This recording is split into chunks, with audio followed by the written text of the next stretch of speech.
Welcome, everyone, to Fiddler's Green podcast number 53, The Knife's Edge. I am your podcast host with the beanie in tow here. Apparently, I'm going to be filling in for the biggest podcaster in the non progressive scene, which, at least according to Twitter rumors, is finally laying down his laurels and retiring into the sunset right before an election. Right before an election, not even an election month, an election week, or an election fortnight. It's coming down to the wire, and we have right wing or at least conservative podcasts dropping like flies.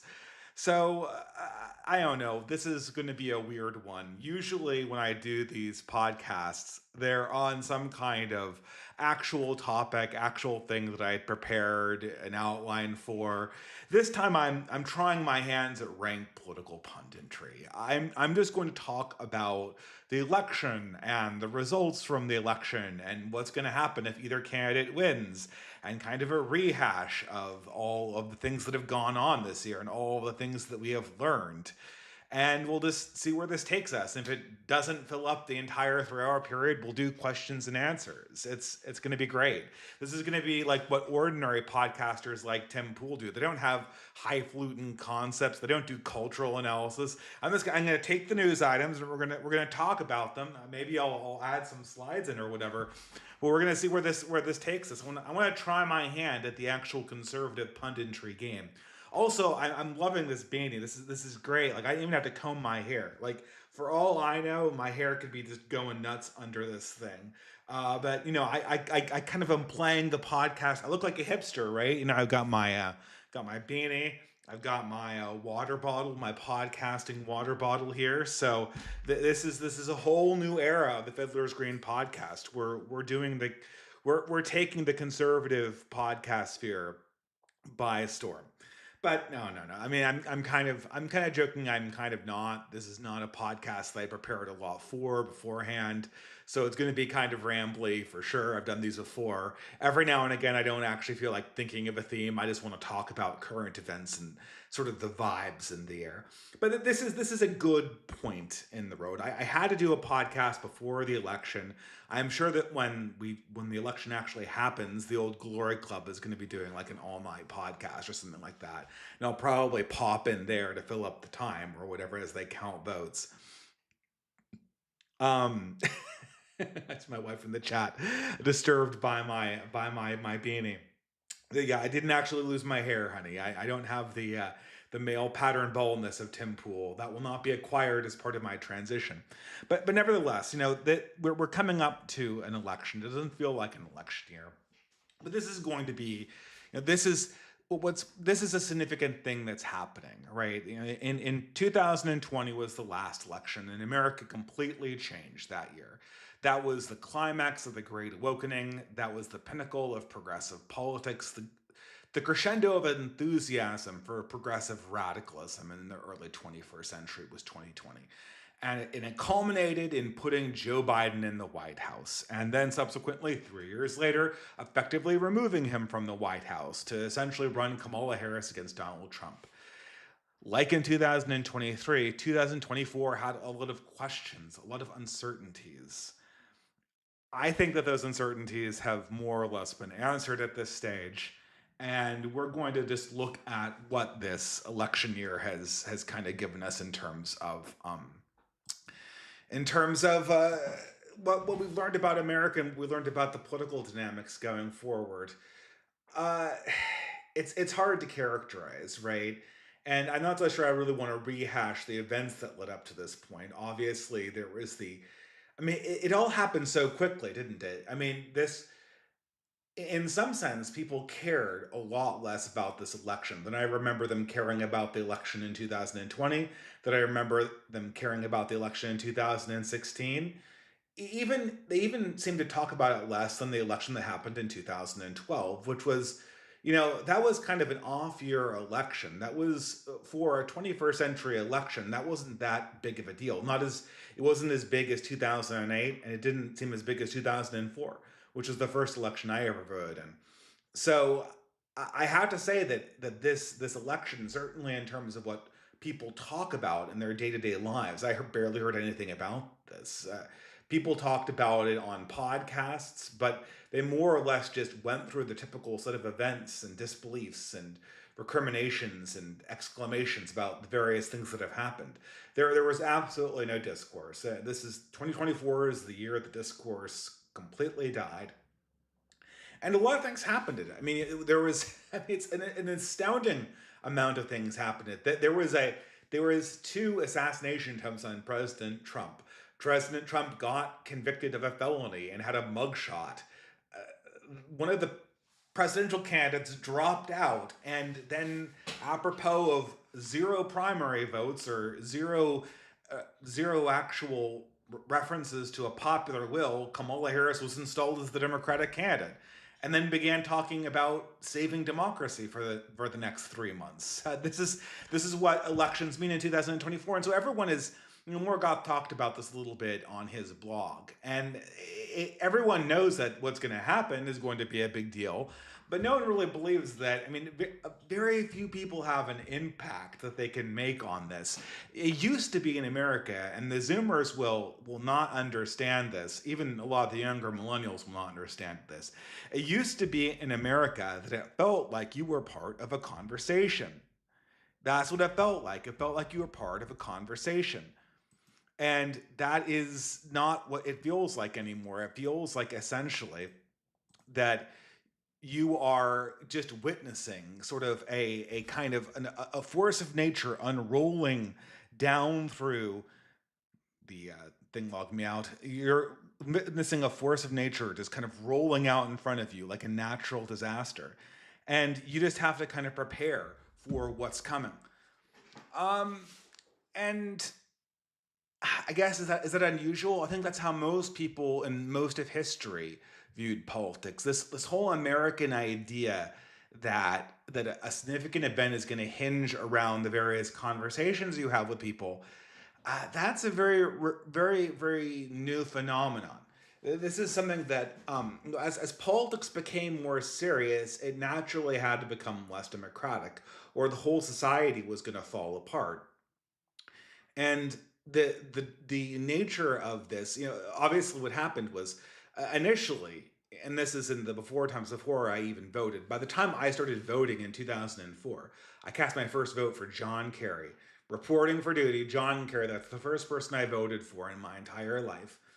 And but by that time, this was the 2000 election was the one that I remember happening when I was in high school. Early high school was the 2000 election. And of course, I didn't vote. I didn't vote in that because I wasn't over 18 at the time. But I was in high school, and so all of the people who were seniors or close to graduating, they could vote in it. So there was an active conversation. And I was very aware that the 2000 election was highly contentious. It felt like something would actually change.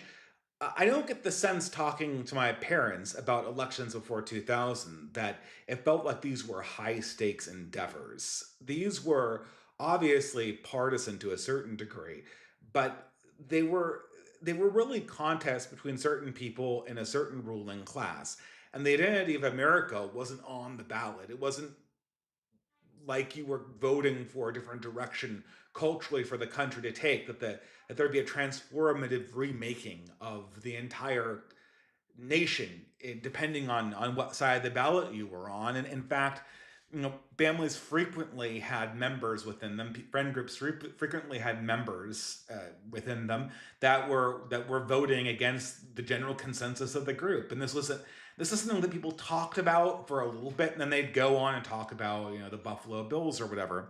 And then around the 2000s, around the turn of the millennia, politics became this overwhelming obsession.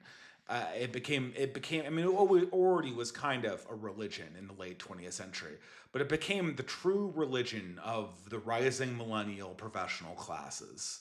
I say rising more or less facetiously here because, as we all know, a core element of our politics in 2024 is that the millennial professional classes didn't actually rise as fast or as far as previous generations of professional classes rose before them. They were very much stunted in their ambitions, especially by the 2008 financial crisis.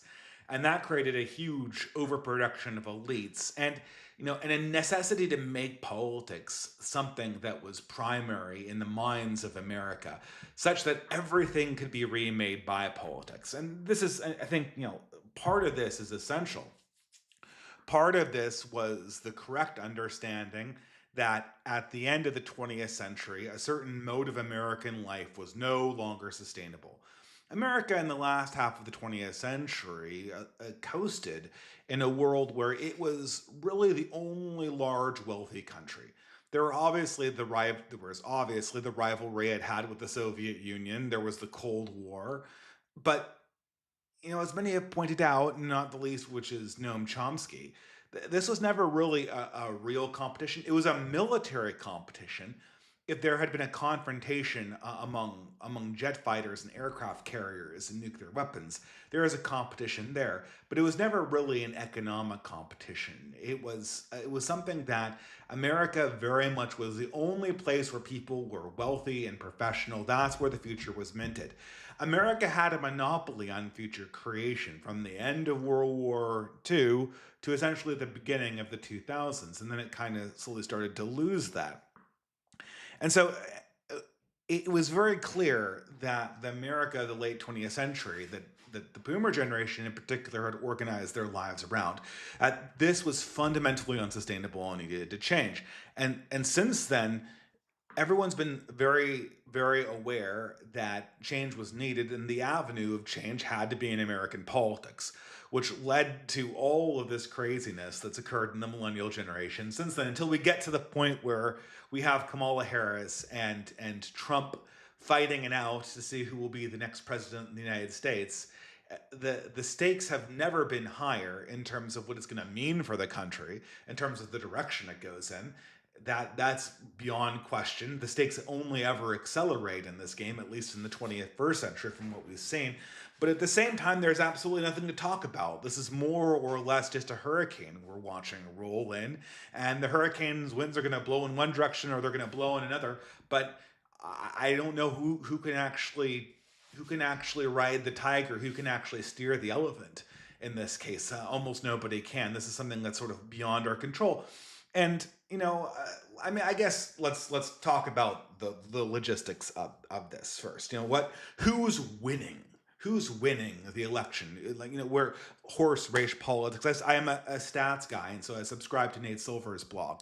And so Nate Silver is a sports statistician that he transitioned in 2008, I believe, to electoral politics and did this website called 538.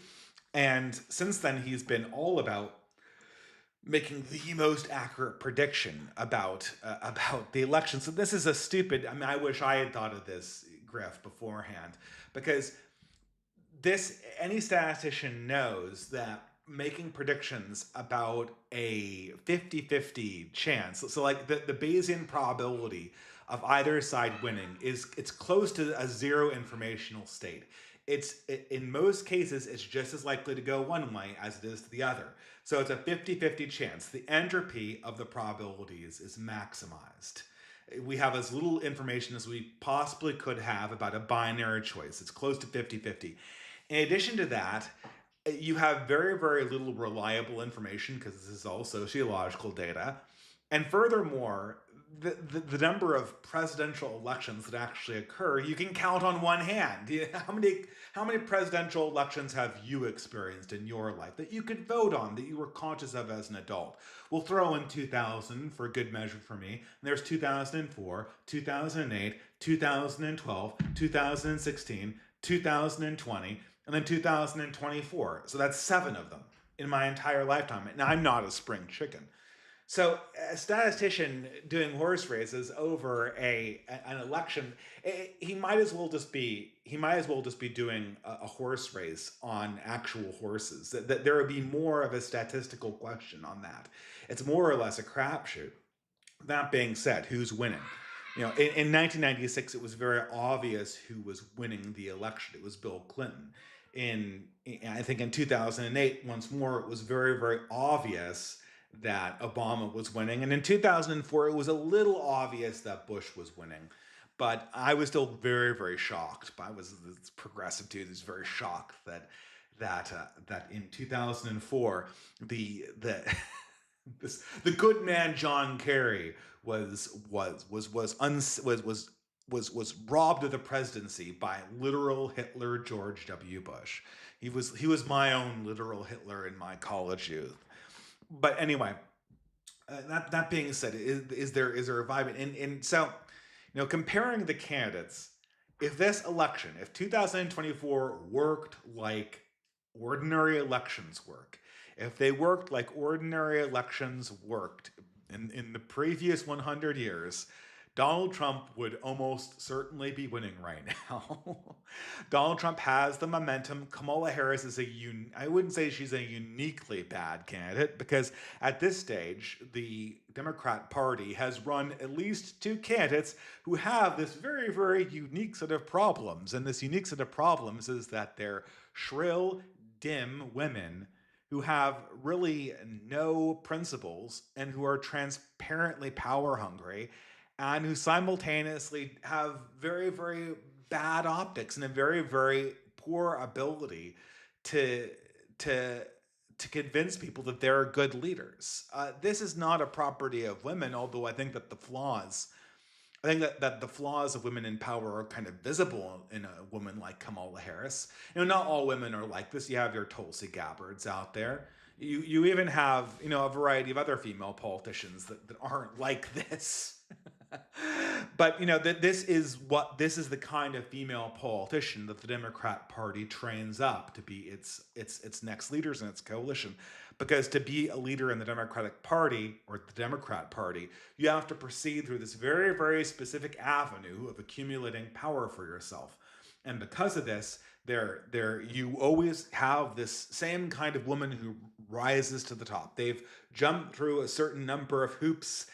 They've paid their dues in certain very particular ways, as I'm sure Kamala can attest to. When Willie Brown gives Kamala his full-throated support, Kamala can certainly appreciate that. But this is the person. You have a uniquely bad character in Kamala Harris. You have a mood of the country that is anti-establishmentarian, and no matter how much the media tries to reframe things, no one believes that Kamala Harris is not the establishment candidate.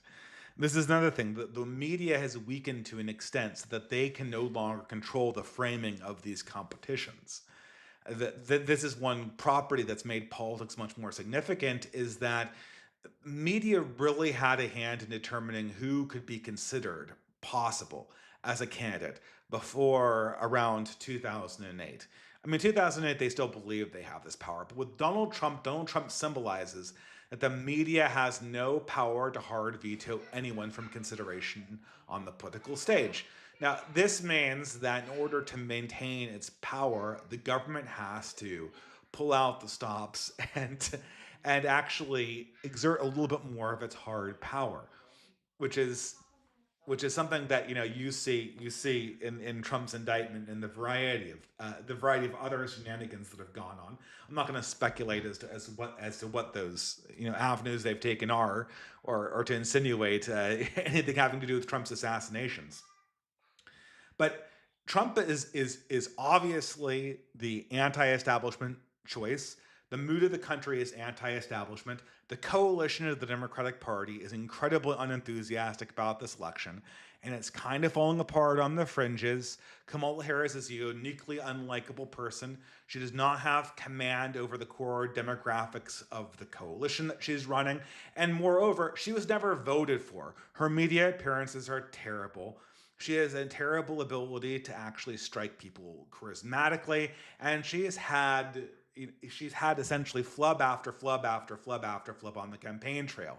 The most recent one, very hilariously, is a campaign event where someone said Christ is Lord or Jesus is King or something like that. And she said, "Are you saying Jesus is Lord? Well, you're not in the right event. Are you sure you're not supposed to be a Donald Trump supporter?" It's just, I mean, it's so perfectly mirrored that the memes that were going on in the early part of 2024. It was really quite delicious. And, maybe we'll get into that whole controversy with Conservative Incorporated later on down the road. But there you go. And that's the lesson. So if elections worked like they usually have in times previously, then there is no doubt that Trump would be the quote unquote next president. I mean, he would be the. Is that even how it worked? Would he be the next president? I guess he would be the next president intermittently. He's already been president. Donald Trump would be reelected to the presidency pretty handily with if American politics worked like it did in the 2020 in the 20th century, I should say. I am not convinced that American politics work like they do in the 20th century anymore. I think that this is how probabilities work, right? So Trump has a 70% probability to win, but there's only a 50% probability that he is that we're even playing that game anymore. And in the 50% chance that we're playing a completely different game, a vote harvesting game, Trump has a 20% chance of winning. So you add those up, right? Half of 60 to get 30 and half of 20 to get 10. Trump has about a 40% chance of winning. That's how you do conditional Bayesian probability, or Bayesian decomposition of probabilities to get to a whole probability, and that's my prediction. But that there was this guy I went on a debate with. What was his name? Non-Zionism a few days ago, because he was criticizing a lot of my articles recently, and he said, "Well, Dave, you have a problem with factual inaccuracy. You should make more predictions and then assign Bayesian probabilities to your predictions, so you can hold yourself accountable. Okay, so dude, what would it matter if I just put just random numbers, random Bayesian probabilities at the end of every one of my predictions? Unlike non-Zionism, I actually know how Bayes' law works and have taught it. And I'm very, very aware that in a situation where you don't have a good prior distribution or a good prior value weights, your Bayesian number that you assign to your various predictions is absolute crap. But just to comply with all of the rationalists out there, my official Bayesian probability for a Trump victory is 40%. And I just did the math to show you how I got that number. And because it came out of a calculator, you know that it's data driven. And that makes it more valid, damn it. It makes it more valid if it comes out of a calculator. If I just told you I thought that Trump is likely to win, I mean, anyone can say that. That's not fact-based. But if it comes out of a calculator, guys, if it's part of a calculation where you put numbers in and you get numbers out of a computer, everyone knows that when you put numbers and data into a computer and the computer spits numbers and data out, that means that the numbers and data are just better because the computer made them better. Oh my god! I summed up all of rationalist Twitter, or all of the rationalists on Substack. Their entire ideology can be summed up in the idea that if we just assign Bayesian probability to our beliefs and then toss them into a Turing machine with the maximal GPU or CPU cycles, that all of a sudden all of our ideology problems would be solved. Yeah. But I'm on record. You can't say that I'm not serious. I gave you a probability. Anyway, well, what happens in the event that the various candidates win or lose? That's a more interesting question. I don't feel like doing Trump first. I feel like doing Kamala first. This is actually a remarkably good picture of her. This is the one you get when you Google. She doesn't look like she's cackling at all. I mean, Kamala Harris is not a very attractive woman. Somehow she got the ugliest aspects of both of the racial groups that have contributed to her gene pool. I really feel sorry for her. You couldn't. You had to get this, right? You had to get this combination of features. You couldn't get you couldn't get kind of like the charisma of the African side, and then kind of the vivid and curious eyes of the Indian side. It had to be kind of like uncharismatic and dim-witted. It's like the worst aspects of all sides. I'm gonna get banned for the stream. I just know it. I put the beanie on. All of a sudden, I think that my opinions have no consequences. I should just be like Tim Pool and predict a 50 state landslide for Trump, because I know that's what my audience wants to hear. Um, yeah, but anyway, I mean, what happens in a Kamala Harris victory? Uh, you know, I mean, okay, so Kamala Harris wins. It's going to be a giant attempt of the deep state to consolidate power. They're going to realize, and I guess I'm kind of putting the cart before the horse, but they're going to realize that 2024 taught them something very specific about the American population, namely that they've completely lost their ability to control popular opinion. Or it's maybe not completely control popular opinion, but they've lost a large amount of their previous ability to control popular opinion. Uh, so therefore, the deep state, also known as, in case you think I'm being a conspiracy theorist, although I have the beanie for that, also known as, when I say the deep state, the unelected government, which, believe it or not, is not a myth. You can look this up in government records. There is a whole area of our government that is not actually elected by the people. In fact, it's the majority of the government, and they handle the majority of the decisions of the government. And unlike the elected politicians that go in and out, they stay there all the time. And as the politicians get weaker, the unelected government makes more of the decisions. And the unelected government, in this case, has a particular party, and that's the Democrat Party. The deep state is going to realize that it has no ability or a limited ability to control public opinion. And the first 2 years of Kamala Harris's regime is going to be to consolidate as much power as possible. The problem is for Kamala, and she has 2 years to do this, and the reason why she has 2 years to do this is as she grabs more power, the ability of the narrative of the Democrat Party to maintain itself, the narrative of the deep state to maintain itself, is going to slide away. The fact is that the desperation of the Democrats to maintain their lock on government is going to be their ultimate undoing. Because the leftist narrative, the progressive narrative that she represents, relies on her side being perceived as underdogs, and on a certain kind of procedural liberalism that's inherent to Western countries.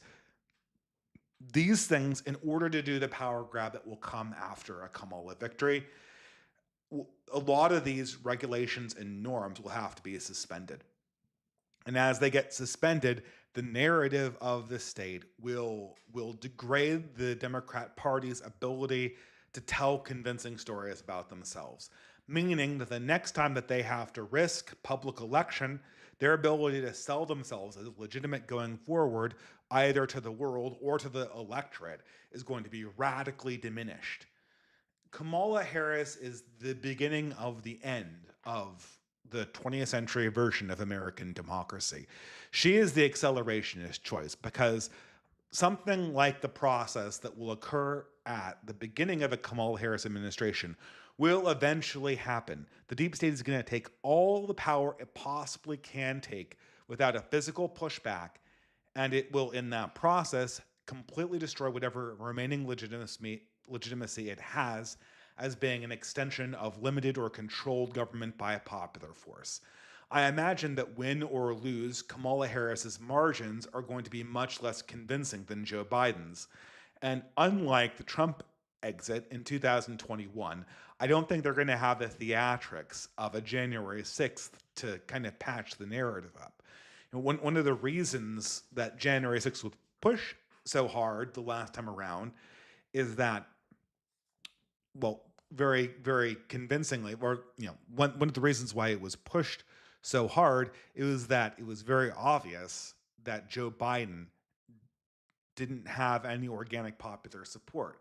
there were a lot of people who hated Trump, but no one actually wanted Joe Biden to be president.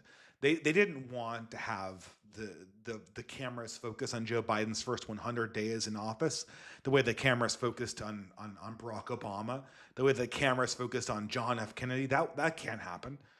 And much the same problem is going to beset Kamala Harris. The story about why she's doing what she's doing is going to be almost impossible for the media to spin.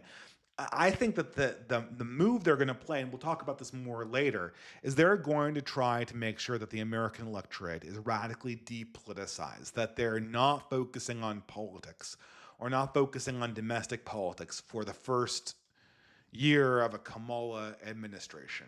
At least the first 100 days, I should say that. Okay, so what happens on the other lesser probability that Trump will win? Well, this is a much harder road because in many ways the Democrat narrative gets easier, but it still hasn't solved its fundamental problems with sustaining itself. If Trump wins, then we go back to the same pattern of events that played out between 2016 and 2020. The media class goes apoplectic like it did before. The problem is that the coalition that the media class is ruling is just not there for another round of anger and hate and protests in the wake of a Trump victory. If they send out their Antifa goons to smash the cities like they did in 2020, I don't think that a lot of people are going to be showing up. The enthusiasm is just not there because the narrative force isn't there. Too much has happened. Nobody believes in this left-wing revolutionary bullshit anymore. It's transparently fake. It's transparently fake. We saw what the administration, the Democrats wanted to reinstall was. Did it feel like normal? Of course it didn't. The bigger obstacle for Trump, and this is, there's a lot less to say about this than you might think. The big problem with Trump is he's an old man. And his task in front of him is to completely remake. The first problem is that he is an old man. The task in front of Trump is to, like Franklin Delano Roosevelt or Abraham Lincoln before him, his task is to completely deestablish the American deep state and to build a completely new deep state in its wake. To wipe the slate absolutely clean and then fire, hire.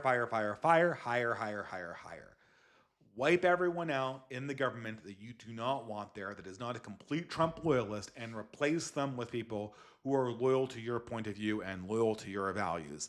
That is the only way Trump can get anything done. If he doesn't do that, at least in part, the rest of the 4 years is going to be him fighting the bureaucracy and legal battles. Now, if Trump was really, really smart and really, really, I hate using this word, but I'll use it anyway, really, really agentic, if he had a lot of agency and a lot of pep, like, obviously young Trump, Trump before he was in his 70s, then even though he was being attacked by the deep state and embroiled in all of these legal problems or dodging assassination attempts, he would still be able to effectively create a government and rule through the pen and through the phone. That's the prerogative of the executive branch, is that there's ways for them to work around the deep state if they absolutely have to. People will obey the chief executive officer because technically he has ultimate responsibility for what goes on inside the government. I don't think that Trump has that energy. And so both avenues of trying to work around the deep state or to bulldoze and replace it kind of aren't going to happen. And I think what's going to happen in the Trump administration is that the President Trump, God willing, is just going to tread water for 4 years. He's going to make things a little bit better. But, and this is the good thing for us, at least, for the people here who are kind of more awake politically, he will open up avenues for non-progressive forces to collect funding and to get funding and to organize and to expand, capitalizing on the confusion of the left wing. Capitalizing on the confusion of the left wing and the problems that they're going to be having, all focusing on Trump. This is the problem perennially of the Trump derangement syndrome. There was this tweet that Matty Iglesias. I always call him Matty. I guess it's Matthew Iglesias. That he's such a.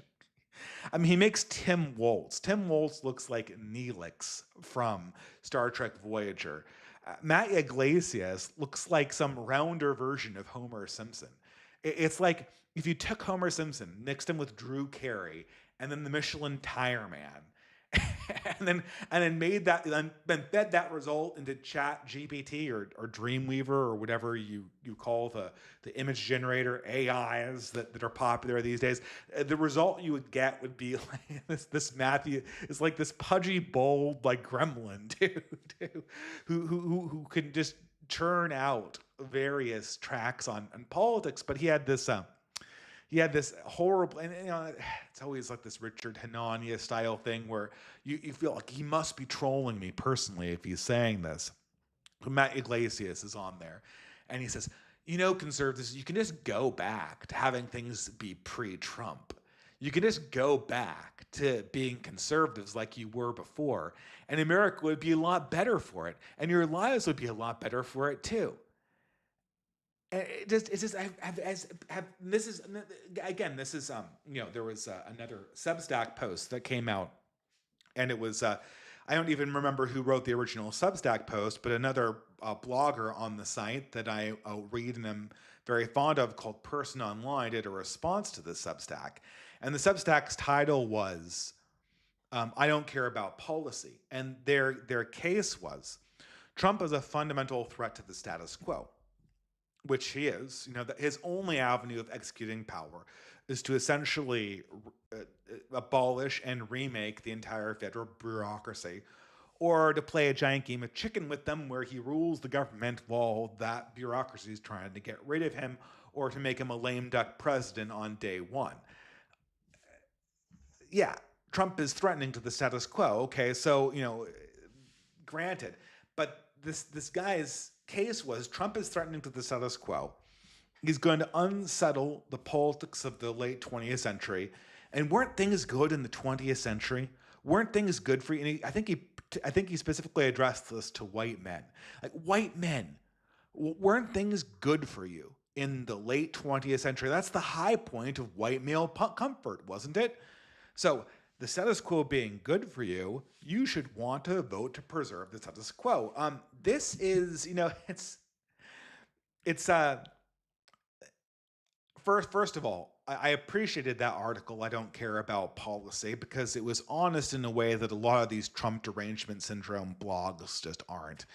If the Trump derangement syndrome blogger style or podcaster style, if they could be given a voice to speak rationally and not just speak in histrionics and accusations of being like Nazis constantly, if they could speak honestly about the world that we lived in, it would sound something like that. That is their logical case for why you shouldn't vote against Trump.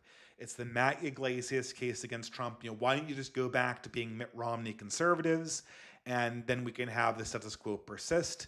Don't rock the boat. Don't change horses in midstream. It's also 100% the Dune animal way of thinking.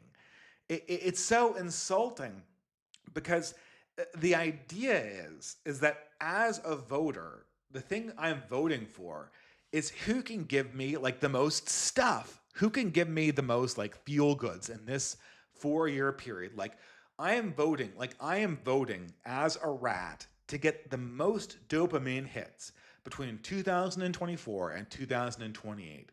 I'm voting for the most feel goods in that time. And it doesn't matter about policy or how well the government's run.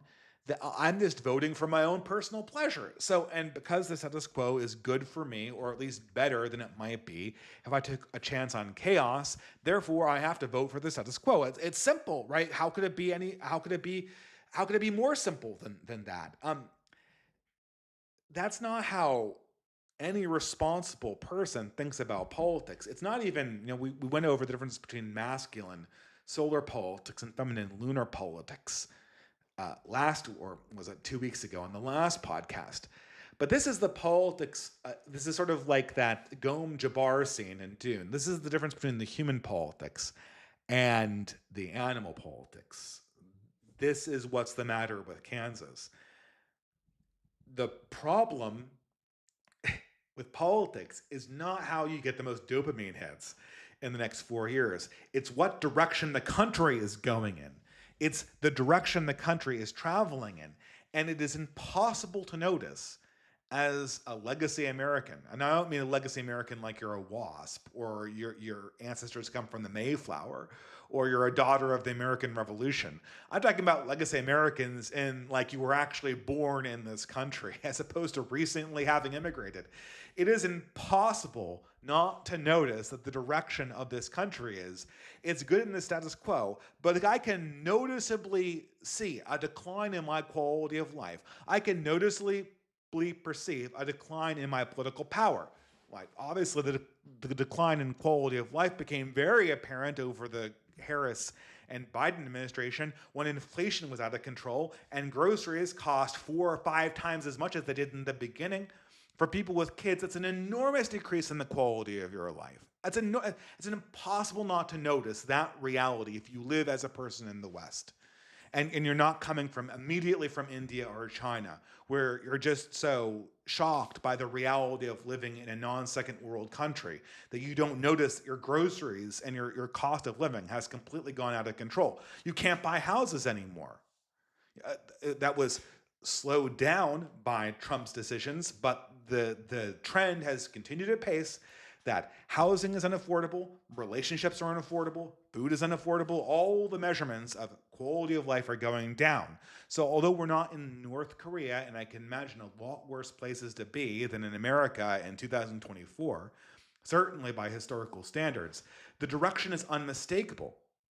And when you are doing politics, when you're actually making decisions at a political level, the idea is that you are not reacting like a rat with a dopamine dispenser button. You're actually trying to steer some kind of political force in a direction that's good for you and good for your posterity. If the middle class of America is getting poorer and poorer and poorer, and they're losing political power year after year after year, this is not a status quo that you want to maintain. And the same thing is for Matt Iglesias. I'm like, what is? Oh, I'm going to go back to being a good conservative. I think I was a conservative. I voted for Mitt Romney, ironically enough. I'm probably one of the few people that voted for John Kerry. What's my flex? John Kerry, Barack Obama, Mitt Romney, and then Egg McMuffin. That was, and then I vote. Then that's the last vote I ever cast because I swore off the entire system. Although I guess I am spiritually a Trump supporter now, for whatever that means. No, like why don't I go back to being a good Mitt Romney voter? Because it's a fucking idiotic idea. It's a logic that only a heroin addict would follow. It's a logic that only someone who's so incredibly degraded and humiliated that they're just there to lick up the last remnants of whatever pleasure can be obtained from the sweet tastes in the mouth and the comfortable feel-goods feeling of not having conflict immediately around you. It was established for the last 20 years. Two things have been established. First of all, conservatives can never win. All of the victories, politically and more importantly, socially, again, we can get into this if people want me to talk about this, but the culture war is the main war. Throughout the last 20 years, conservatives have lost and lost and lost and lost. They are the default losers to the point where liberals and progressives talk about them like they're the default losers. They'll literally talk about Republicans and they'll call them the default losers. In most places that, I'm sorry to say this, red staters, matter in a political sense, in a cultural sense, the major population centers, the major areas where culture is produced, Democrats will openly mock conservatives as being useless, people who need to die and go away because they're a declining demographic. So I'm going to play the game to lose. And the other thing that the last 20 years have established is that there will absolutely be consequences for losing. If you are let's say you are Let me think of it. If you are a George H.W. Bush voter, or maybe let's do better. Let's say you're a Nixon voter in 1960, and you as a Nixon voter lose the 1960 election to John F. Kennedy or John F. Kennedy's electoral fortifications in Illinois, which I think is more accurate. You will never see consequences. I mean, maybe ultimately in 1968, you might see consequences to that electoral loss, but you will not see immediate consequences to being a Nixon voter in America at that time. That is not something that comes back and haunts you. If you are an outspoken supporter of conservative politics in 2008 and Barack Obama wins, half of the social conservative positions that you openly espouse in 2008 as a Republican, well, I guess George Bush wasn't on the ballot, John McCain was, but let's say you're someone who formerly supported George W. Bush. You were a tried and true conservative publicly in 2008 and embraced all the party positions. Those public political positions would get you fired from an enormous number of public and private jobs only 4 years later. Only 4 years later. And that's not talking about the social fallout that comes from being perceived as being for someone who's behind the times. This is a high stakes game. People's entire fortunes are won or lost based on their political affiliations. And because the game matters, the idea of being America's perennial political losers is much less attractive. The Trump derangement people, I mean, they have to be hysterical. They have to be hysterical. The reason why the Trump derangement people are so hysterical and impossible to contact with dialogue is if they were to just honestly engage with the choice before conservative voters that I just laid out here, it's more or less unanswerable. You'd have to be insane to want to conserve a status quo where your power is declining, where you're the default loser, where all of the major institutions that the government funds are fundamentally hostile to your values and think that your race and religion needs to be disempowered from the institutions that govern the country in any meaningful way and that educate the next generation. No one in their right mind, they would have to be high as a kite to accept that. And and no one does accept that. No one says this and actually is a public conservative in any meaningful way. It's all a commendation of what other people should be doing. Either that or the people saying this are themselves boomers that are on the verge of retirement. And the reason why they're so confident in these pronouncements is that they know that their role in the public, and they're about to collect a pension. They don't care if all the conservatives are fired out of the corporate job. They probably have tenure anyway. They don't care that there's going to be socially awkward situations. I mean, they're only going to be in contact with a few situations, and those situations are improved by being one of the good ones. They're not worried. I mean, I guess it's a little bit of an open question why they aren't worried about their children, because eventually all of this stuff is going to come for their children as well. But I guess it doesn't occur. I mean, that's the boomer mentality. The boomer mentality is that aside from money, which, for a lot of the boomer generation has been very good to the millennial generation in giving the millennial generation money. They've been the absolute worst in investment advice about how to use that money, but they were actually pretty good with the giving millennials a head start in terms of finances. But other than that, their political perspectives on the future are completely, what do they say? Maybe this is an inappropriate use, but they're high time preference, right? They care a lot about what's going to happen in the short term. They don't really care so much about what's going to happen in the next generation.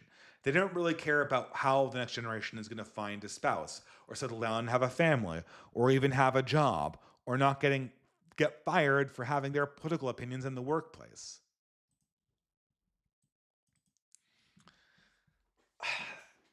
The most important thing to understand, though, about 2024 is at this stage, the election is already over.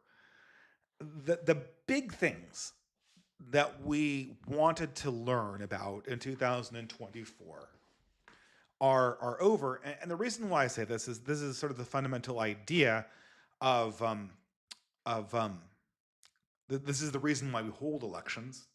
It's not to actually count the votes, regardless of what you might be taught in 12th grade civics class in high school. But and this is, I mean, I'm not saying anything horribly original. You'll get this from anyone who's reasonably aware of how Republicans work.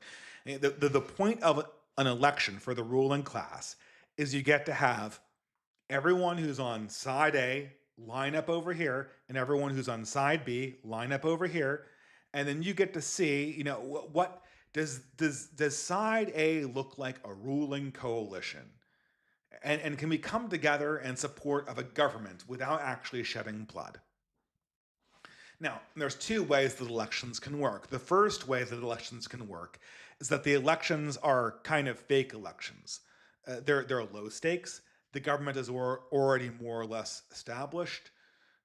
The ruling class knows what it's going to do, more or less, and there's a consensus in between classes and castes about how the nation will evolve in the near future.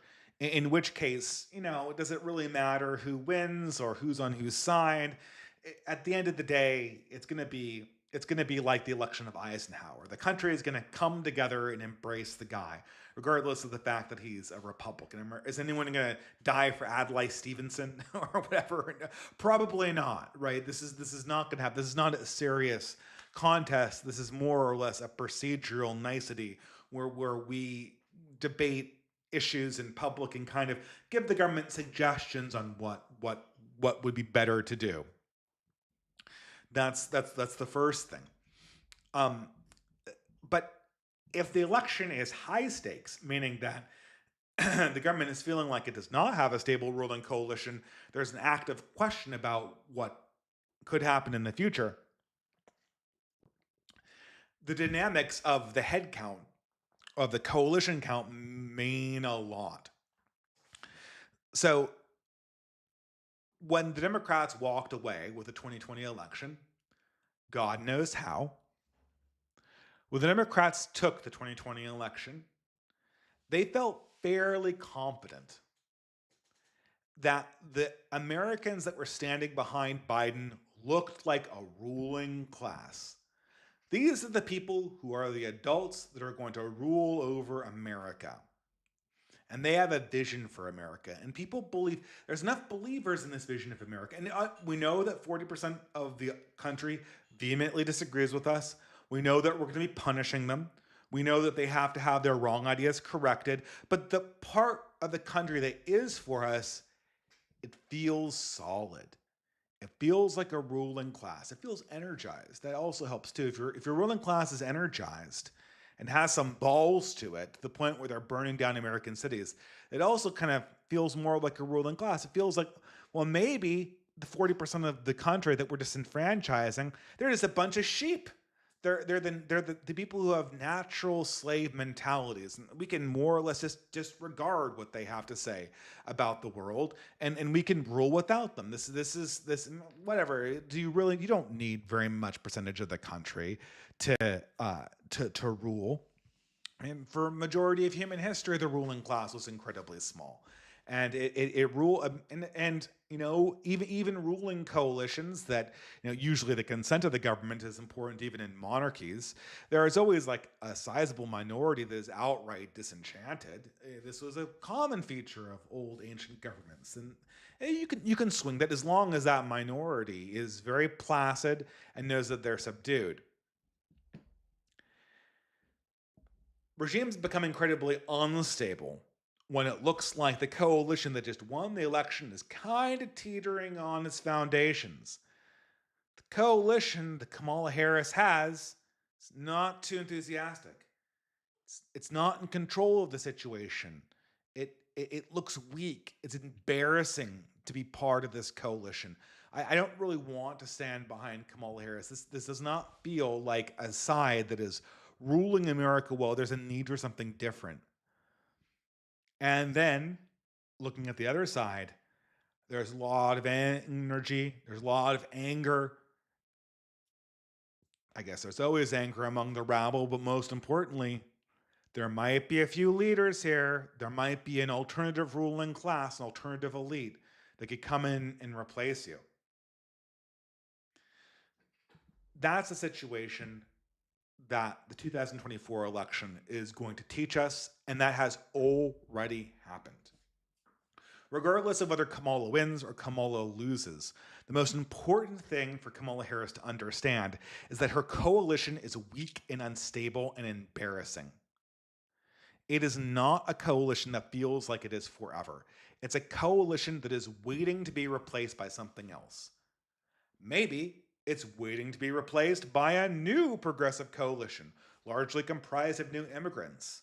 If that would be stabilizing, I don't think it would be. And I don't think the Democrats can lead it. I think it would be too disruptive to the current crop of Democrats to even entertain that. Or it could be replaced by a counter elite coming from some non progressive avenue. And I'm certainly looking at the direction of Elon Musk. This lineup in October of 2024 has already happened. We already know the vibes on each side. Red America is disenfranchised and angry. It currently does not have a reigning coalition because it currently does not have an elite. But there's a lot of people who are defecting to the Red American Coalition that are starting to look a lot like a new elite ruling class. And what's more important is that the Democratic coalition looks like a bunch of hysterical, shrieking women who can't govern and who have absolutely no coherent idea of what the country is going to look like in the future. They don't even have the ability to own their decisions in any meaningful way. It's the blind leading the blind. And so that is what the election has taught us. We already know this lesson. And that lessons and the lessons here that we have in our hands currently, that's going to matter more than whether the Kamala Harris or the Trump scenario plays out. Kamala Harris is going to accelerate the process. Trump has, Trump has the possibility of shortcutting the process, which is unlikely, or just giving us a reprieve, and then we'll play out the same process in 2028 again, with whatever that means. But the Democratic coalition is not getting any stronger. This is a question of regime stability. What the regime has demonstrated in 2024 is that it does not have control over the narrative and therefore does not have control over the situation. It is waiting to be replaced by something else. By something else. We don't know what. It really does not want that thing to be Trump. This is a good question. If you destroyed the Democrat Party and destroyed progressive politicians across the board, what alternative would modern progressives even entertain? Would they like to have Silicon Valley running the country? The rationalists, the aforementioned rationalists? Would they like to have foreign nationalists run this country? A splinter cell of the CCP? A splinter cell of Modi's party in India? Would they like to have the military rule this country? The question is they never have thought about this, because the whole reason that 99% of the people, I guess there's two reasons. The first reason the people are in the Democrat coalition is that the Democrat coalition is the coalition of winners. That's why most women are part of it. The second reason that people are in the Democrat coalition, and what makes it so fundamentally unstable, is that they're in the Democrat coalition because they can't exist in any other coalition. They have something horribly wrong with themselves that would lead them to be complete social pariahs otherwise in any ordinary way of managing human social relations. And so through the magic of bio-Leninism, they're in coalition with the actual elite ruling class. Once the Democrats and the current reigning deep state is removed as an actual option for wielding American power, then immediately you have a huge percentage of the American population kind of go up for grabs. I think that very few people genuinely believe in progressivism as a religion, to the point where if it became not powerful to believe that idea, they would still believe in it. It's the end of politics. You remember this one? Oh God, this is such a great image. If in the future, in the future, in the future, when we have a textbook and we talk about late 20th century, early 21st century politics, we need a picture of P. Diddy right on the cover. This guy is a fake, gay, criminal abuser dancing with his hand in his pants in front of a cavalcade of red, white, and blue balloons, saying that he's going to come out and personally kill you if you don't fucking vote. You hear that, bitch? You better fucking vote. Or this crazy, weird sexual pervert is going to come and kill you. And now you have to thunderously applaud. This is the guy. This is the face of democracy. P. Diddy is the apotheosis of the democratic spirit. You could not get more democratic. He represents every one of the Democrat Party's coalitions, and he represents exactly their attitude towards democracy. We're going to threaten you to death as a joke. Except the guy who's threatening you actually might be a criminal. And our threats about hurting you with our policies is actually quite realistic. So maybe you should vote or die. Because if you don't get the democratic result, we're actually going to create riots and plateau the crime rate for 3 years on end. And that's what we've been through these last 3 years. We've had 3 years of elevated crime rates, 3 years of elevated inflation, 3 years of elevated drug use. Thousands of people have died of this. Thousands of people have died of crime that was preventable. Tens of thousands of people have died from drug use, and its consequences could have been completely preventable. It's only a result of Democrat policies. A huge number of people are impoverished due to food prices. Oh my God. Yes, but we need to get fucking elected. So vote or die, motherfucker. Vote or die. I have P. Diddy here, diddler in chief, to tell you that. That's democracy. That's democracy in its purest form. Sorry, I can't resist. It's the beanie, guys. It's the beanie. I can't help it. The beanie's making me do this. My head's overheating, and I've lost all kind of coolness in this stream.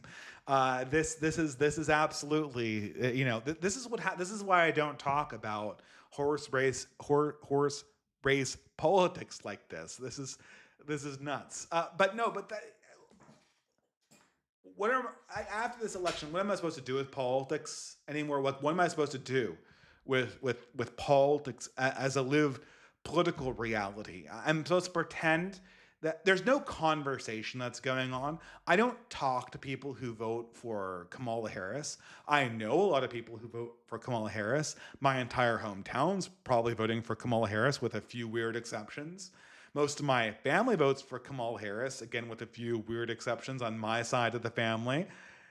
But I don't talk to them. There's no conversation. There's no genuine debate. There's just this weird vibe that comes in like a storm front, that comes in like a high pressure front on the radar, like a tornado that's going to come hit. And then it happens, and then we have a new government, and the government might fucking kill us, and the government might be run by pedophiles. And it certainly is using pedophiles to promote voting. So there you go. That's politics, and it's fake, gay, cringe, and retarded. All four horsemen. All four horsemen rolled up into one, and that one is P. Diddy. That one's P. Diddy, with a bullet. With a bullet. He's fake, gay, cringe, and retarded. He is chaos undivided. He is the ever chosen chaos lord, P. Diddy. Favorite of Slanesh, favorite of Nurgle, favorite of Korn, and favorite of Zench. He is the deceiver, the perverter, the killer, and the defiler all in one.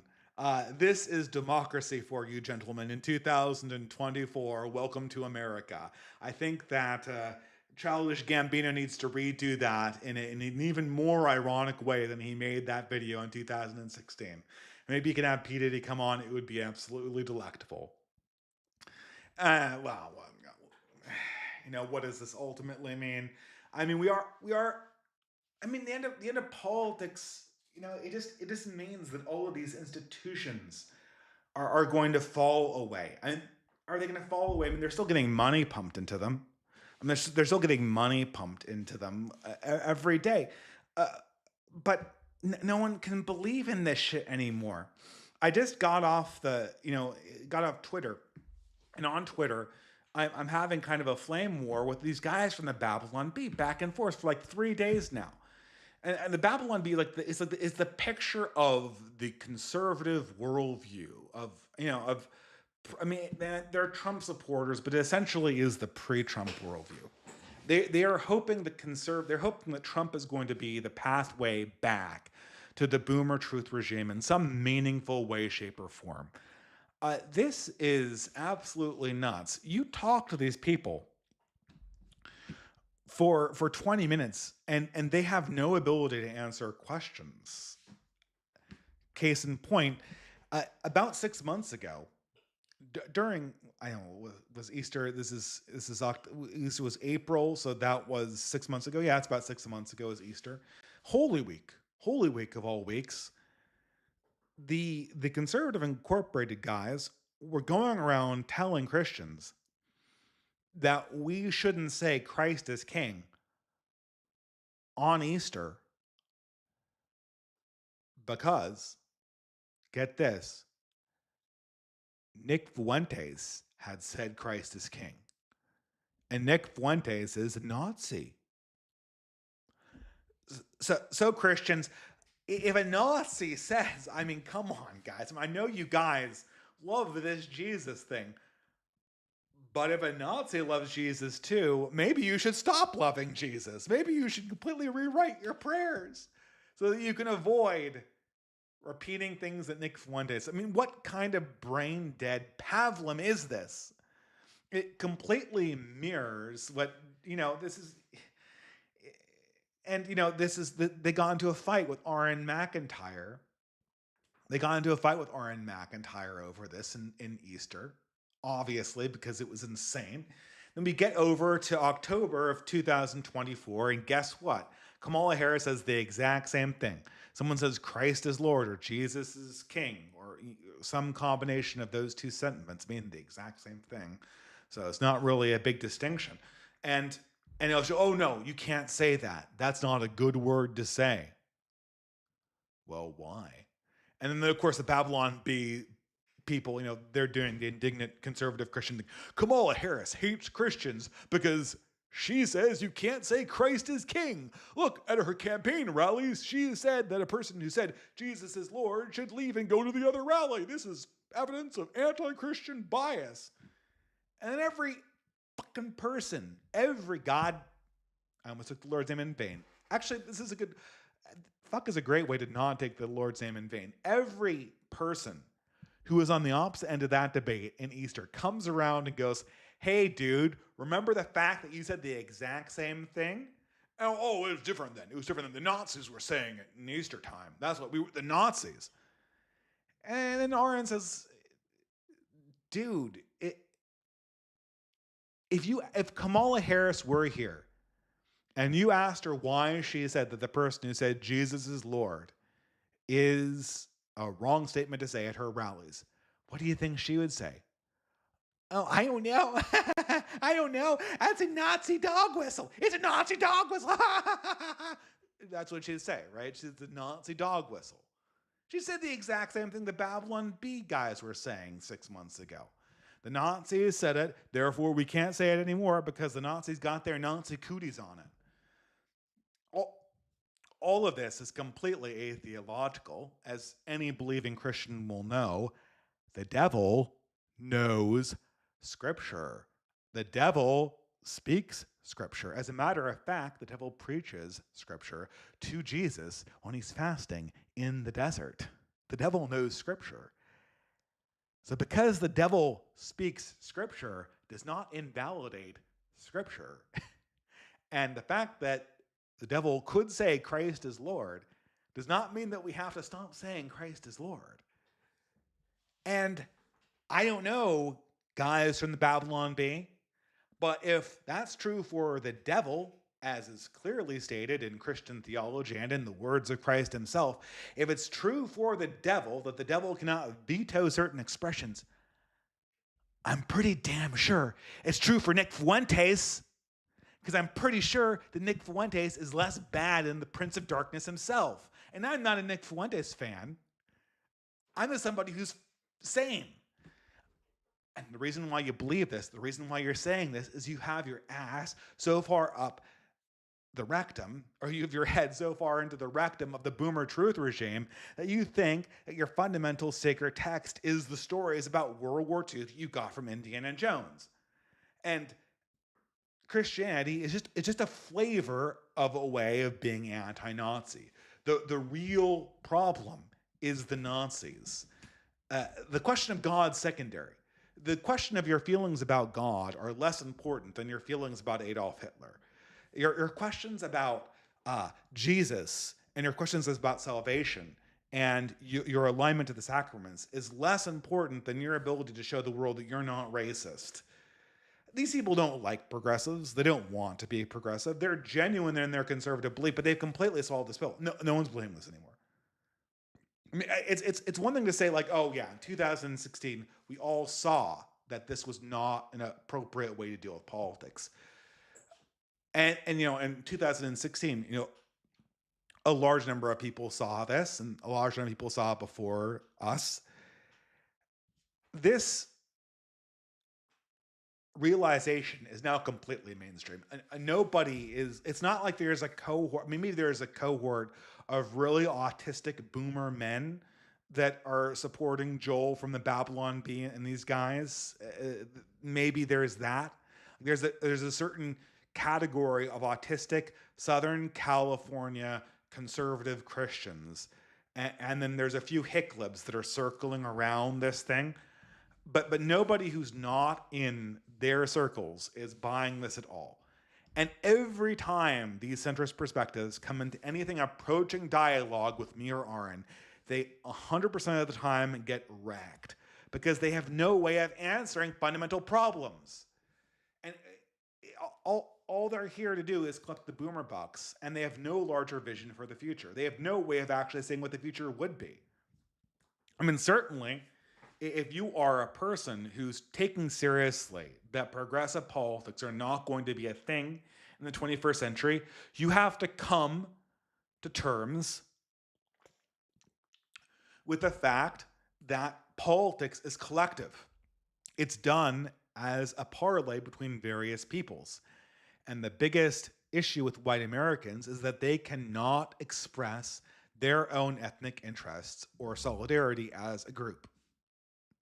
They can't in toto, they can't say we're white Americans with interests, and they can't regionally. They can't say we're white Southerners with interests, or we have allegiance to this particular culture in the South or in New Orleans or whatever. That is completely prohibited in America, and it's prohibited in Europe too in any meaningful way. It's always perverted with certain avenues of looking at the problem that make the political organization absolutely impossible. Nobody is buying this anymore. Another consequence, the end of institutional trust. This is something that, I mean, this is, again, these are supposed to be lessons or ideas that would happen regardless of who won. And I hate to say that this is not going to be symmetrical between Kamala or Trump winning.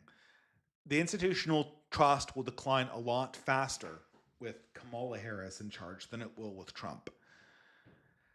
But this is going to crater. And it's going to start with colleges. Colleges will be the site where this decline kicks off in earnest and continues to go and continues to defeat itself. It's going to start in colleges, and I hope I have the slides in the right order. It's going to be driven by this. I was on Aaron McIntyre's show the other day.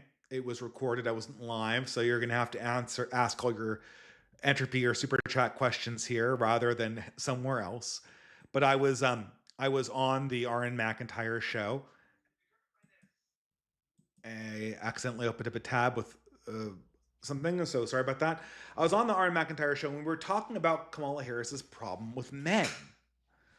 And this is one of the weirdest things in the world is that the strangest thing that's happened in this election cycle, the thing that has kind of flabbergasted me the most are the unforced errors that Kamala Harris has made when it's come to reaching out to demographics she did not control.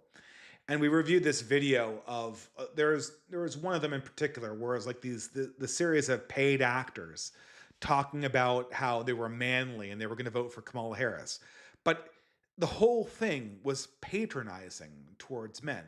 The whole thing was it was a giant insult to men. It was talking about how they wouldn't ask for directions. It was playing on all of the worst stereotypes that feminist men have about their own husbands and fathers. These were the 1990s sitcom dads come forth to tell you about how there are big knuckleheaded losers like Tim Waltz that can't do anything right. But hey, guys, vote for Kamala Harris because I'm man enough. I learned my lessons about manliness from Jeff Foxworthy stand-up routines or something like that. Uh, it's tone deaf, and the indication is that the Democrat Party has effectively no young men who are running its campaign or were even able to fact check it. There was something that I thought of, that this is something that I thought of immediately after getting off the phone with Aaron is, and I really wish I had mentioned it on his show, is that there's one common explanation for all of these mishaps optically for Kamala Harris, and that is the fact that their internal polling is really really bad, and the deep state has decided that they're never going to be able to win this election. And so all these advertisements featuring men debasing themselves and emasculating them is to kind of preload a narrative about who is to blame for the Democrat Party losing the 2024 election. So they're not so much covering their asses in an attempt to recover male votes as they are ensuring that when they do lose the election, they're going to be able to point the finger at somebody who's not in the coalition and say that it's their fault. It's the same thing with Obama too. Obama comes on the stage. He's trying to solidify enthusiasm for black men voting for Kamala Harris. And what's so weird about this? So apparently black men like Barack Obama. I never really thought that was a thing. I mean, I knew black people certainly liked Barack Obama in that he represented them imagistically, but I never thought that Barack Obama particularly created enthusiasm like in person among a black audience for the very reason that he doesn't really talk like them. He doesn't talk like who knows an African American man who talks like Barack Obama. It's very rare. This is not something that's really a thing in the African American community. Most African American men talk in a much more down to earth fashion, and it feels like Barack Obama got this African American affectation from like watching television shows. And what does Barack do? He doesn't convince. I mean, it's all staged, by the way. I mean, all of this stuff is staged, but it's staged because they know that it's going to be watched by other people in the media, and so Barack Obama isn't speaking to the African Americans there, but he's speaking to the African Americans that are going to watch the clip. And what does he do? He lectures them like a woman. It's like they were all called in to the principal's office. They, and he's going to write them up a big demerit because they're not sufficiently enthusiastic about voting for a woman. It's the most feminine thing imaginable. Like, I can't imagine this will appeal to anybody. And the only, obviously I thought of this afterwards, but the only real reason that I can think of for this being a thing is that they're kind of preloading an explanation about why they lost this race before they actually lose the race. This is them covering their asses. This is them hedging their bets, so that they don't have to be the ones who lose their jobs because the Democratic Party lost an election that, from their point of view, should have been a sure thing. But The more important issue here is this graph. I don't know this. I think this came from Pew or something like that, but this has been tracked from a variety of different statistical agencies. This is one of the most important graphs of the 21st century, and it shows an absolute divergence between Generation Z, men and women politically, and younger millennials. Men and women are becoming completely divergent voting groups. The Democrat Party is the party of women, and the Republican Party is the party of men. And women now are way, way, way, way, way more political. This divide is going to be impossible to overcome, and it only ends one way. It only ends with men winning. I'm, you know, or our society dying. But I guess maybe that's a more likely option. The problem is there's no way that women can win this. There's no way that women can win this because women can't wield power in the way that they say they can wield power.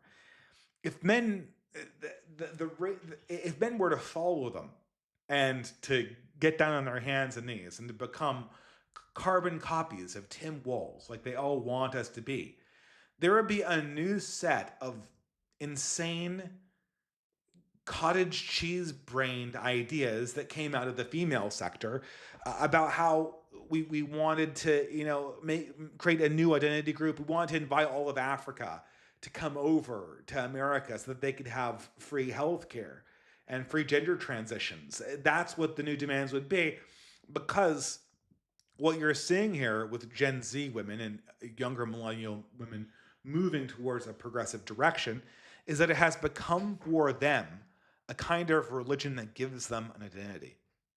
And you cannot get an identity by being part of a moderate belief. That's not good enough. And so, no matter how much men moderate, there will never be a situation in which this group of women will not radicalize themselves until they're given another healthy religion, which politics certainly is not. They're going to continue to radicalize. So there's no way to stop this. It's going to tear apart the dating market. In some ways, it already has. It's going to tear apart our society. It's going to make mainstream political organization useless. And it's going to give women total domination over a series of institutions that they're going to run into the ground. A very important article that came out in the last week was John Carter's article about, it was called Academia is Women's Work. And this was a rehash, a reaction to a feminist blogger who wrote about how men are disappearing from the academy. Now, I mean, this is such the most predictable sociological phenomenon of all time. We've known this has been happening for years. Oh, I'm sorry about that. That was my water. Hopefully that didn't horribly rape the microphones too hard. We've known about this for years. I'm going to almost undo this thing here. We've known about this trend for years when it's come to managing women and men in higher education. Higher education has walked into these trends. They said, oh, wow, less men. Sure, that's awesome. We don't want white men anyway. And increasingly, universities have been unable to justify themselves as financial decisions, which of course men are very interested in. But John Carter in this article explores this secondary avenue, which has been remarkably, obviously where we are right now, women are at a supermajority of incoming undergraduates. They were a majority for all of my life, but now they're approaching supermajority, aka 2/3 or aka 2-to-1 representation. Inside the graduate departments, though, and inside the people that they're hiring to be part of a new academy, now all of a sudden, all of their new PhDs are also majority women, and the majorities of men that exist in some departments are becoming, rarer and rarer and rarer as the focus of the administrations of universities are designed to get men out of those positions. That's what's going on. That's what's going on, and that's where we are now. But it gets worse. Of course, it gets worse, right? I mean, we think it can get better by itself. I mean, do you think you're going to admit a supermajority of women into academia, and this is going to self-correct itself? I mean, I don't want to be a misogynist, but I mean, when in history, women have often been positive forces in institutions. Women have very often brought things that are beautiful, that are enthralling, that are exciting, that are insightful into the places that they have been. One thing that women genuinely do not bring into political bodies is stability. And this is going to be an incredibly destabilizing property for the universities because, A, the universities are going to get even more politicized because they're essentially going to be religious indoctrination, religious finishing schools for women. We've essentially created a convent, a progressive convent for a large number of women. We're training up a new generation of sisters of battle, except that they are sisters of battle for shit liberating. And there's going to be a new generation of angry women that's going to come out of these institutions. That's the predictable part. What we're not saying though is as soon as the academy gets to about 60% women, men are going to stop wanting to go. This is actually something that is well documented by John Carter and also by the original feminist author that he's reacting to. But once an organization gets to be about 60% female, your incentive to join as a male is not very high. Now, why is that? Now, of course, because and this is not me making this up. This is not me just telling you this is how I feel as a male, or this is what I've observing trends inside the institutions where I've worked. This is me actually responding to measurable, like the numbers make it rigorous, but this is actually a rigorous statistical study that's taken multiple samples from across many different organizations. And the trend overwhelmingly is as soon as women move into a supermajority, men tap out of the organization. Now, because this was summarized first by a feminist, what's her response? Well, it's the same response that all feminists have. Men need to do better. Men are tapping out because they just are misogynists. They hate women, guys. They just hate us. You remember that thing? Feminists do this periodically where they see a trend of men behaving rationally to incentives, and the only explanation that they'll entertain is that it's misogyny. And then they'll kind of get into this kind of histrionic fit, and they'll say something like, "Men hate us. They just hate us." Something like that. It's ridiculous because it has nothing to do with men hating women. The problem is that if an organization is a supermajority of women, that means that there is no way that women aren't going to dominate it politically. And they're going to make rules that are oriented around women and that are going to essentially front load all of the female participants. Okay, what's so wrong about that? Well, what's wrong about that, as John Carter points out very, very lucidly over the course of about 7,000 words, is that men can't compete realistically against women. All men know this. All men know that you can't compete and gain status against women. Why? Because it's lose lose. If you compete against a woman and you beat the woman, you're a horrible person because you beat a girl. If you compete against a woman and you lose, then you're a huge loser because you just lost against a girl. It's set up so that you can't win, which is why once a profession becomes a majority female, it can no longer be highly competitive and therefore it very quickly loses status. As John Carter says, and this is a great quote from the article, it's not that female professions are low status. It's just that the question of status is not properly attachable to organizations and professions that women occupy. Status gains are not what you get for winning or succeeding inside organizations that are run by women, for the very reason that you cannot successfully compete against women. Hence, a kindergarten teacher, a woman kindergarten teacher, is not high status or low status. That's not really a proper question for us to ask. The important question, the notable question is, or the notable observation is that females naturally want to remove questions of status from places where they work, and men naturally want to have status attached to organizations where they work, so that there's a way that they can distinguish themselves for being good at whatever they do. It's that simple. And now that universities are a supermajority women, the most natural course for them to follow is for them to essentially become uncompetitive, politicized convents for training shitlib women. And men are not going to have any part of that. And it's going to be the same for universities. It's going to be the same for various institutions on elected government. It's all going to become feminized. And it's all going to become low status.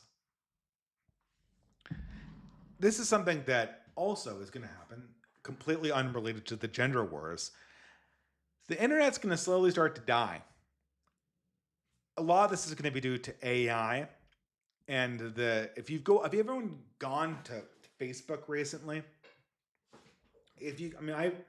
I recently, as kind of a hobby, I don't really have a lot of time to play board games, but since I moved to a new place, I decided that I would force myself to do some recreational activity that was, you know, fun and kind of nerdy, just to meet new people. And so I joined like a Blood Bowl league, which is a game my friend used to play.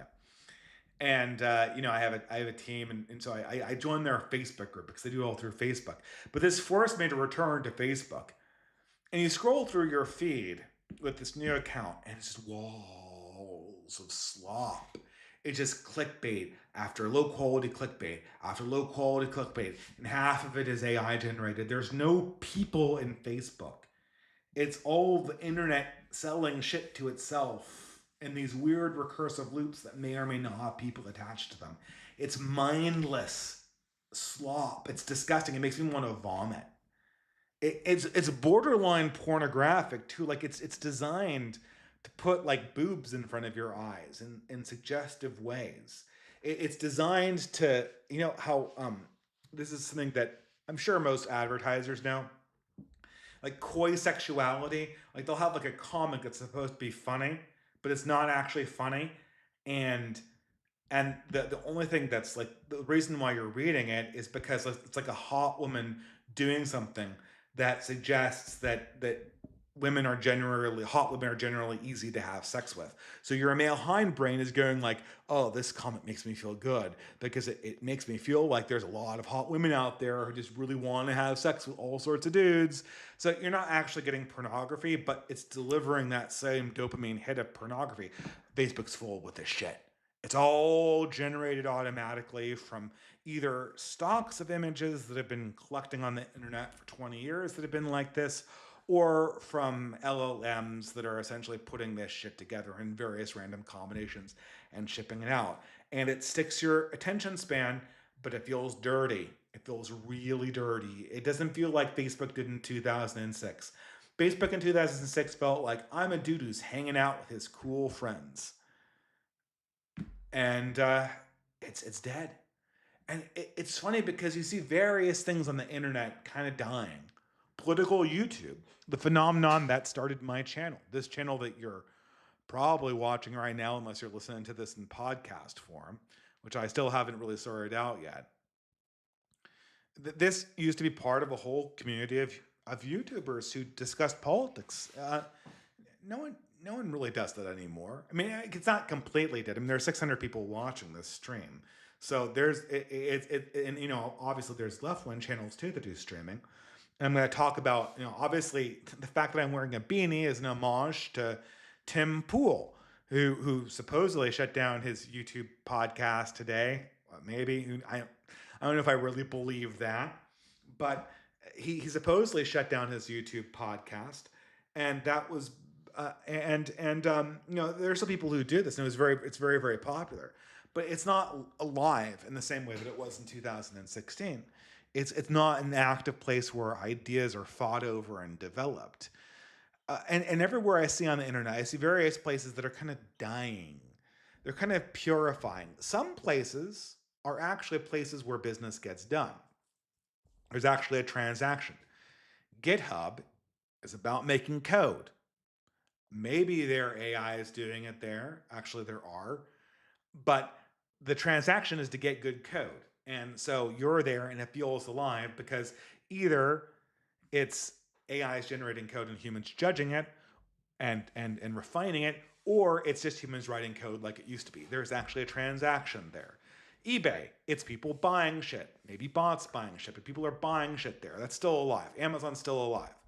The core transaction sites are still alive. But everything where it's like, this is a community online, that's just a community online, it's all kind of dying.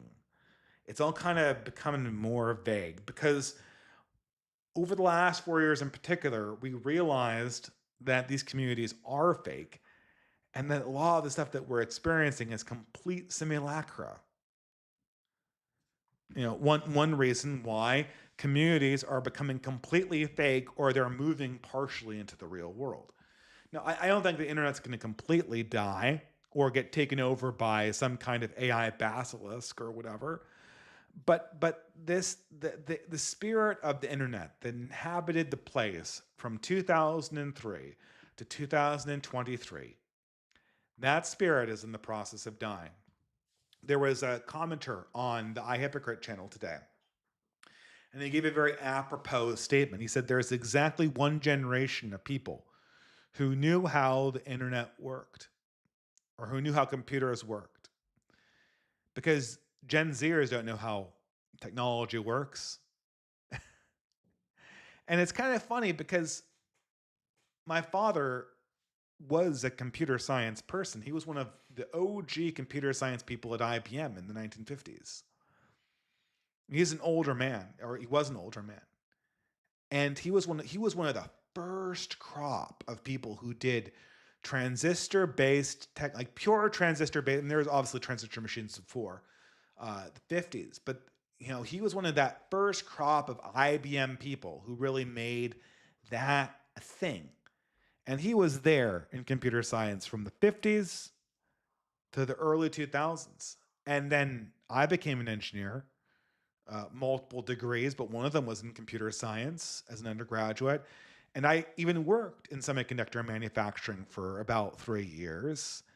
And so my father and I both knew everything about a computer, from where it was made to what a transistor is, to what a flip flop is, to how it's organized into characteristic elements, to how that translates into logic, how the logic is compiled into code, how the code's made into operating systems and threads and mutexes and sockets and internet protocol and TCP/IP and the DARPANET and the Unix operating system and Windows and then the social media sites and then machine learning and then eventually LLMs.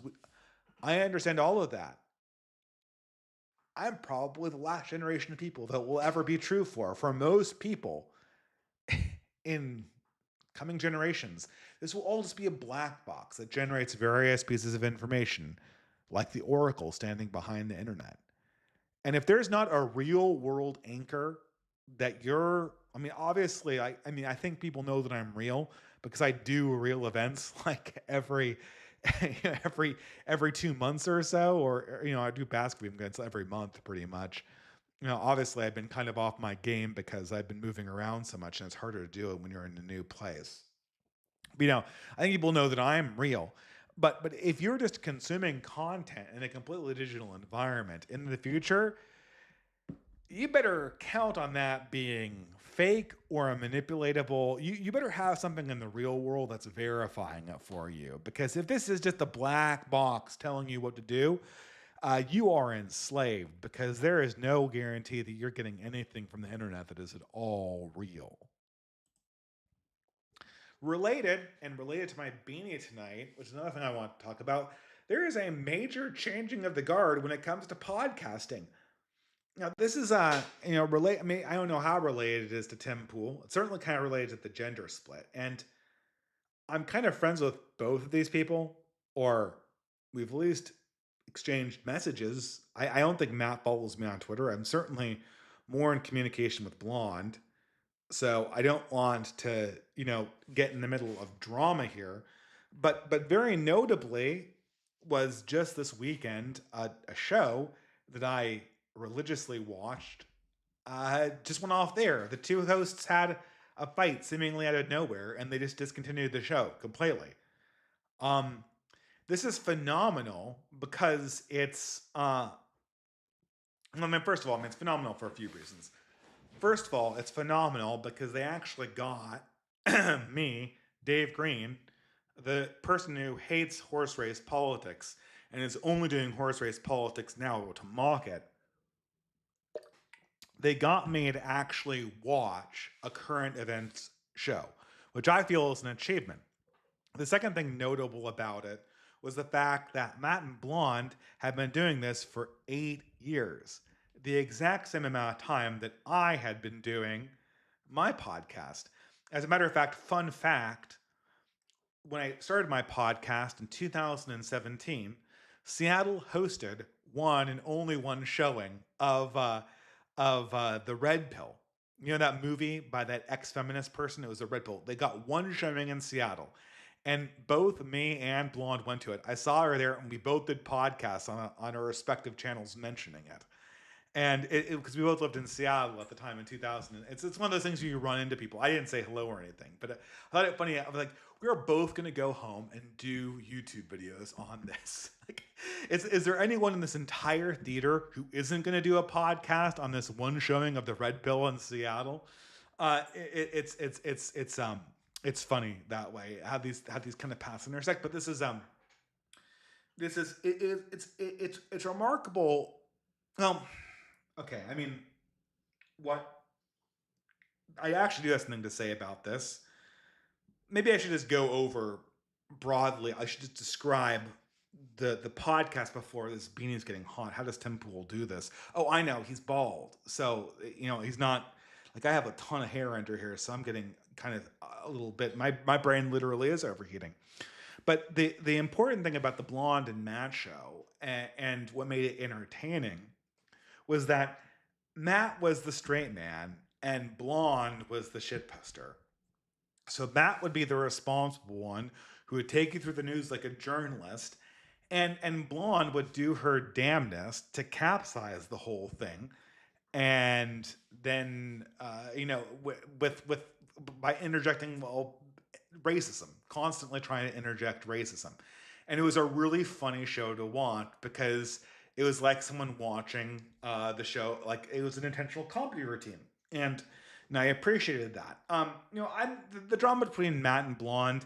There was a financial question, there was a creative control question, and of course, both people have different stories about what was primary in this. There's also a woman question that I won't get into about how women act in situations where there's a political battle where both sides lose money. I'm not going to comment on that, but because I want to stay on good terms with both Blonde and Matt. But when you step back and think about this thing, you're like, okay, um, both Matt and Blonde had radically different expectations for what they wanted the show to be, both financially and how they divided the coffers, and also imagistically where they wanted to take their politics. It's amazing that this lasted for 8 years. They had this division from the beginning, yet they kept this thing going for 8 whole years through COVID, through everything. That is an amazing amount of time for a podcast doer. I mean, there's television shows that go on for 12 years, or, there's television shows that go on for 22 years where people talk about news events. But that is because there's a literal corporation, there's a literal executive that's cutting people paychecks to keep on doing this, and that's smoothing out the drama that would naturally erupt from the differences. It's amazing that this didn't capsize the podcast before this. And in some ways it's kind of unreasonable to expect two people to stay on the same page, both financially and artistically, for 8 years. Even with ideological alignment, without someone else, without a single party to rule over them, 8 years, even pre-internet, is a damn long time for two people to see eye to eye on a critical decision like this. So this was always going to happen. This breakup was always going to happen, you know, and but it made me think. It made me think about this in the sense that obviously people will stay on the internet for longer than that because as a singular person, my ideas might change, but I don't have to negotiate with a co-host. I guess I have to negotiate with my wife, but she doesn't edit my political ideas, and uh, she gets to keep 100% of the proceeds because she spends the money in this house. I just bring it in. That's the division of labor, isn't it? Um, but it made me realize when this show went off the air that I had a parasocial relationship with Blonde and Matt. Even having never met Matt and having seen Blonde in person only once before I knew her accidentally, because we were both going to see the same single night showing of a movie in a tiny Seattle theater. This relationship was 100% parasocial. I guess later when I DM'd them, when I got a little bit bigger, it was actually a social. But my main way of experiencing them was completely parasocial. And now that the show is ending, because naturally it had to, because how are two non-married people going to see eye to eye on something like this for a decade? It's unreasonable to ask that of two human beings. Now it was like I was losing my relationship with two people, and this is kind of the critical thing. I'll get into this later, or maybe it's my next slide. I don't know. You want to have community, and the community has got to be more solid than an internet show. It's gotta. Guys, gals, if there are any women watching this show, the community has got to be more solid than media personality A's corporate relationship with media personality B. And it's got to be social. Malcolm and Simone Collins, they were on a podcast the other day, and they say, well, we publish every day to increase our parasociality. And the podcast host is like, so you want to increase parasociality? And Malcolm's like, oh yeah, parasociality is how you optimize your metrics on social media. But parasociality is not good. I mean, I like Blonde and I like Matt, but I aspire to have a social relationship with them. E.g., they communicate with me one to one. Now, look, I'll consume their content the same way that I consume a Warhammer 40k novel or a Carlyle novel, or I'm currently rereading very slowly Lord of the Rings. We're most of the way through Two Towers now to my wife. I have kind of a relationship with Tolkien, but I'm not convinced that this is a real relationship. Tolkien's not convincing me that I'm part of a Tolkien community. And insofar as I kind of have a parasocial relationship with the people who are watching right now, the point of this show is to appreciate my ideas in the same way that I consume Warhammer 40k's ideas or Tolkien's ideas or Thomas Carlyle's ideas, or B, use my ideas to improve your real life community, or C, and I talk about this all the time, join one of the communities that are real life, that are social communities that we are building as an extension of our online presence. Join one of the amphibious communities we have that has a mooring element outside of the corrosive nature of the online platforms. That's how you should be consuming my content, preferably, right? I mean, I hope this is entertainment. I hope this is informative. I hope to have a relationship with you, but the only way that we're going to have a relationship is if you are actually working socially with the organizations that I'm working with. And Dunbar's number is still a thing. This is how, and the same thing is true for Lotus Eaters or anything else like this. And then there's also a dimension here too, and this is where I think the gender question is going to come into play once more. Is that an organization to be reliable really has to be masculine? Now, this has any resemblance to the Matt and Blonde show. Controversy is completely unrelated to what I'm about to say now. Any resemblances are completely coincidental. But women. 2024 has taught me a lot about women. As if being married to one for 6 years has not. 6 years now. Um, Periodically, women just sabotage the projects that they're in charge of and then kind of fall back on being women to kind of pull them out of the fire and realign them. I'm not saying that all women do this, but a lot of women do this.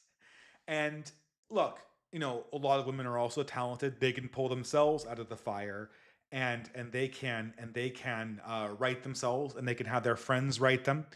But there's a certain proclivity to to kind of creating chaos in the Jordan Petersonian sense, such that an organization that's managed with a fraternal brotherhood is going to be stable and something that you can trust in a way that is not something that I think you can trust if it's a product predominantly of female spaces or of spaces that need continuous female emotional buy-in. Female emotional buy-in needs to be managed. And marriage, in many ways, is a way of managing that. It's the husband's responsibility to read the mind of his wife and then to kind of anticipate ways that it could become misaligned to its own interests. And I'm not saying that like all marriages become joyless. I'm still very much in love with my wife, and she's a very, very intelligent woman. And she's frequently impresses me with her insightfulness. But as a husband, part of my job is managing that. And I don't think that an organization that relies on that buy-in component, like this thing that kind of constantly creates chaos, I think that's not a very reliable thing to put your faith in the long term. And this is another thing. I alluded to this in my talk about Harris and how if she wins, which is I think the more than likely, at a 60-40, no, probably it's more like 55-45. Harris is the odds-on winner because there's a non-zero probability that she'll just win outright because of fortification at about 50%. So she's the likely winner because of that, even though by any objective measurement of elections, how they're usually done, Trump is the favorite winner. Um, the the most interesting thing about this election cycle is Elon Musk being an out and out Trump supporter. This sends a definitive signal to men that there is a new counter elite forming. Trump's old, and the left knows that Trump is old. They know that this is Trump's last. This is his last opportunity to be an actual leader, and he's probably too old to be the leader that we need right now. I mean, the guy is very intelligent, but he's also in his 70s. He can't do the kind of things that he needs to do. Elon Musk is in his prime, and it's very hard to find a young man who doesn't at least look up to Elon Musk in a certain way. When Elon Musk's company landed that rocket on the platform perfectly, pinpoint engineering like you wouldn't believe in 2024, where we're running ships into bridges and shutting down ports for 2 weeks. When he did that, every man on the internet perked up and said, "Man, this is amazing." I mean, I'd already seen things like that before, so it wasn't really amazing to me because I'm aware that technology kind of exists at this stage. Pristine control technology very much exists, and of course, what do the leftists say? Oh man, this is capitalism. Elon Musk didn't actually invent that. That was the workers who invented that. That was all the engineers who invented that. Yeah, but what's very, very noticeable is that there's this thing called NASA with its own set of workers and its own set of engineers and its own huge access to government coffers, and they didn't invent that. So there's something about how Elon Musk is managing that corporation, that mini government, that has allowed him to pull off a breakthrough that has been hitherto unattainable through other institutions inside of our society. That's significant. That means a lot to men. That means that Elon Musk is a king under which it is possible to be the engineer that makes rocket ships perfectly be able to align themselves in a holding pattern and dock in the gravity of Earth. That means a new elite is potentially forming.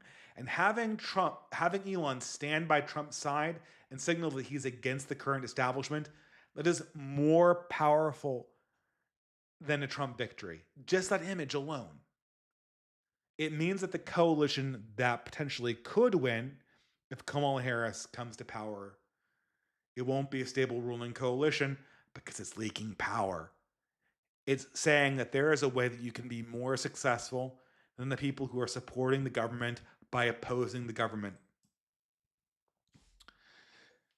As politics dies, a secondary question will start becoming primary.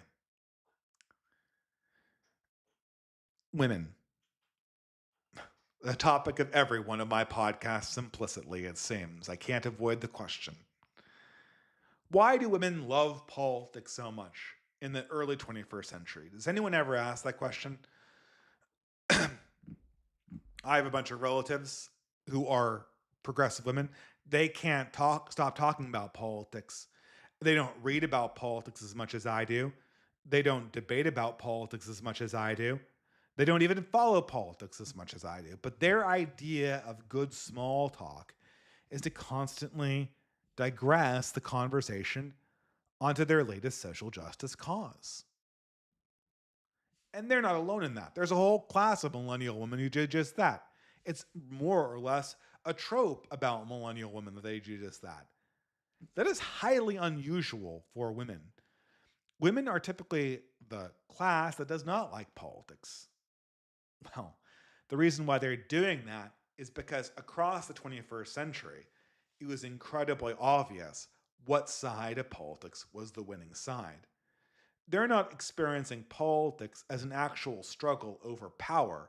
They're not experiencing politics as a debating society. In fact, debates stress them out. They're there for politics as a religious signaling mechanism. So that they get everyone to clap about how virtuous they are. The same way that church ladies used to do that over theological concepts that they had no command over. Millennials and millennial women made a certain type of fun consumer politics their identity. After this election, it will no longer be a fun identity.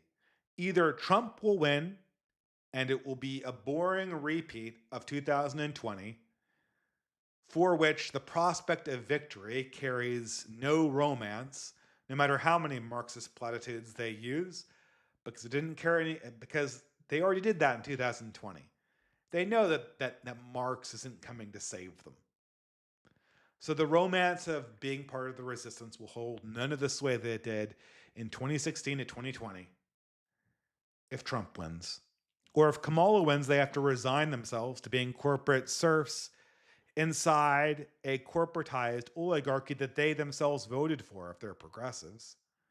And if they're conservatives, they have to resign themselves to the fact that they're perma losers, which of course conservatives are. The question that will then become apparent and imperative for all millennials will be, who am I?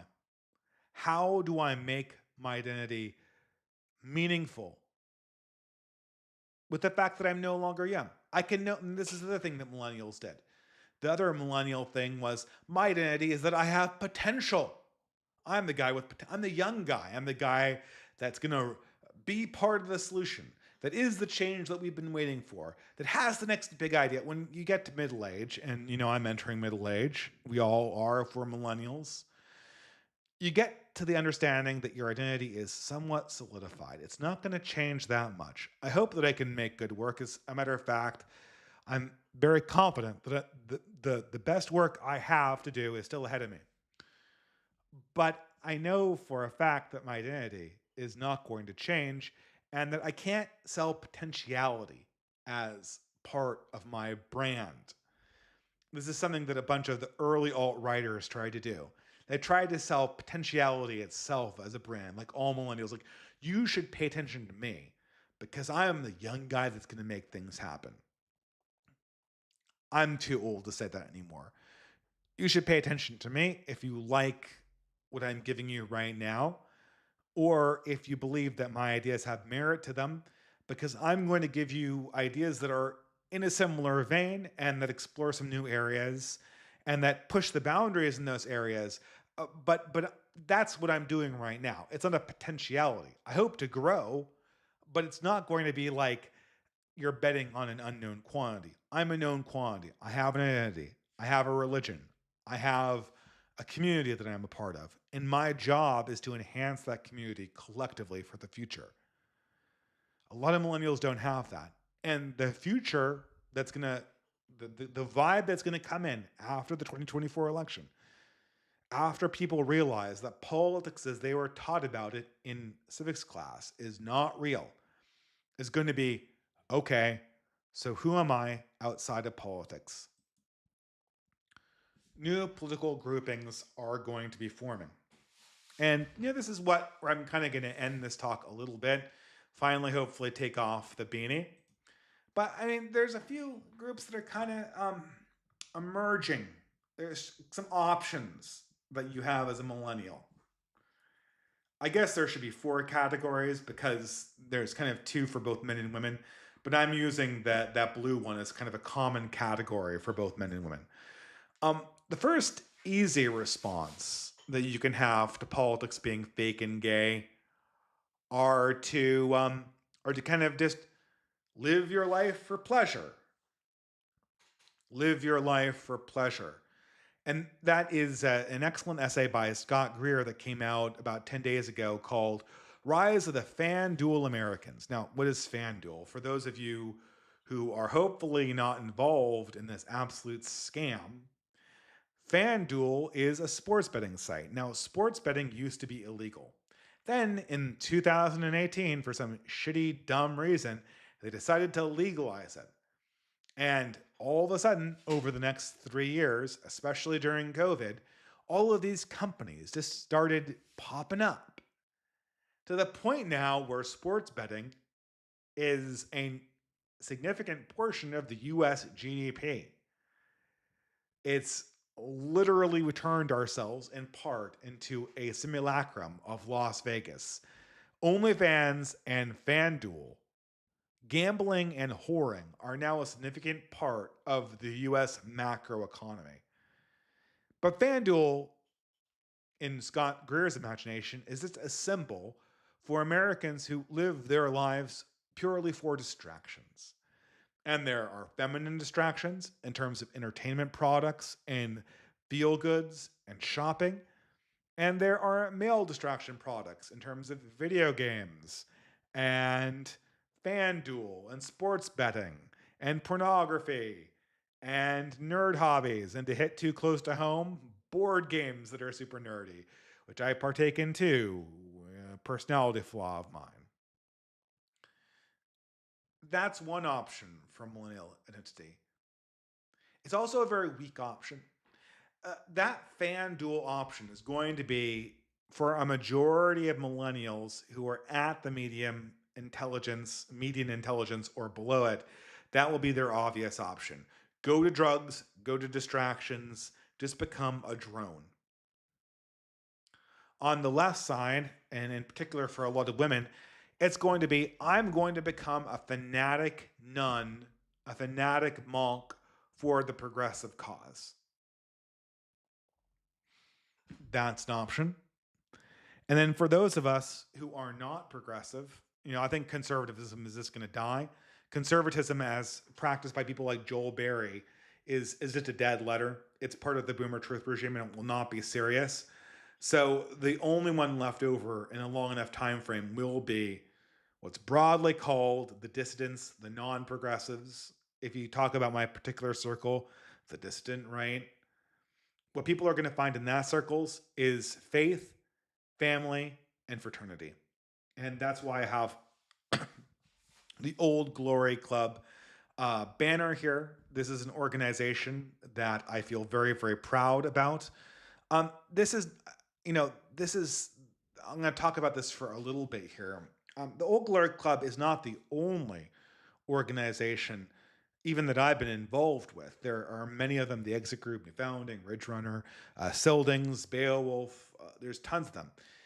But the Old Glory Club is the first one where I've seen it kind of come from its primordial stage to full realization. And I felt that a huge step forward was taken just this earlier this month when on this very channel, fans, you guys donated $4,000 directly to the old Cajun Navy to clean up crews there. It was deposited directly. I had to float the money, much to my wife's chagrin, because the entropy payout comes at the end of the month, and I had to pay it. I wanted to pay it immediately because there's a cash flow problem in those organizations.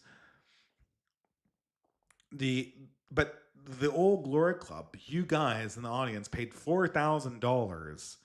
That's a significant amount of money. And then on top of that, other members of the Old Glory Club in other instances gave a few $1,000s on another live stream, $2,000 on an individual contribution that I'm aware of, another $1,000 on another individual contribution that I'm aware of, a few $1,000s here, a few $1,000s there. It adds up to, again, guesstimating $10,000 if you were to integrate all of the podcasts that were associated with the Old Glory Club and donations. Then in addition to that, you had a whole group of Old Glory Club members that went down and volunteered. I can't help but think that this is actually something that is significant. And it's significant because an organization that completely started online actually, first of all, actually met in real life. And that's saying something. And then organized to the extent that they could organize an interstate relief effort to address a specific disaster. And this is just the beginning. This is just the beta version. The Old Glory Club might not even be the organization that takes the crown. This could just be the OS/Warp or the Moltex to what's coming, the next Unix. But it is piloted a certain kind of thing. Again, and it's not the only one. I don't want to say like I did this, because everyone's doing this and it's all kind of working at this stage. Kind of beta working at this stage. We have here something that can work. Fraternal organizations of men are stable. Fraternal organizations of men can organize and act collectively across state lines and actually put volunteers on the ground to work in a concerted way for a cause. This is very powerful. And it's powerful in a way that the progressive religion of screaming is not. This could be the potential of something else, because now we have demonstrated that we don't need conservative ink to organize. We will start organizing by ourselves, and we will start building by ourselves and going in a new direction that's dedicated to different political perspectives. The churches that use this power will be the ones that are able to become politically relevant, which is why a lot of the direction explored by both liberal and conservative pastors currently is fundamentally misguided. They want to find a safe way to be political, but there is no safe way to practice real politics. What they need to do is they need to walk in to the reality that a majority of their congregation is young men, and they need to organize them in fraternal societies. Everyone is freaking out about the incels. Ever since Elliot Rodgers in 2014, Western society has been losing their shit over men who are not fornicating or having sex with women. And I mean, isn't that the apotheosis of female politics? The most threatening thing to female politics is that maybe somewhere there's someone who hasn't completely defined their lives in terms of sex. But here's the thing. That's not the most powerful thing in spirituality or politics. And women are powerful. But first of all, sex doesn't control women. What controls women are the possibility of resources, strong men, and spirituality. Those are the things that control women. Sex is what women use to get power. The incel is powerless in a matriarchal system.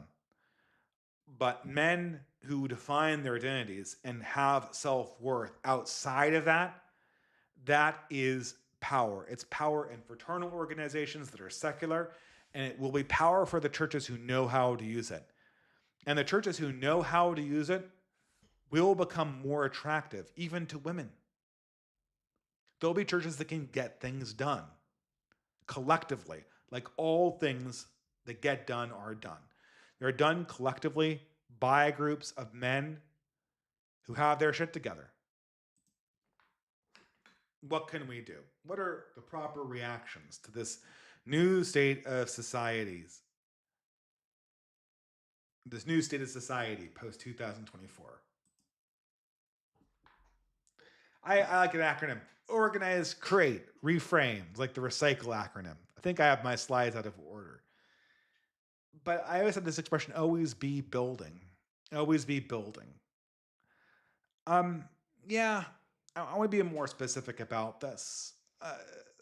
The idea about building is you want to be building in a way that means something.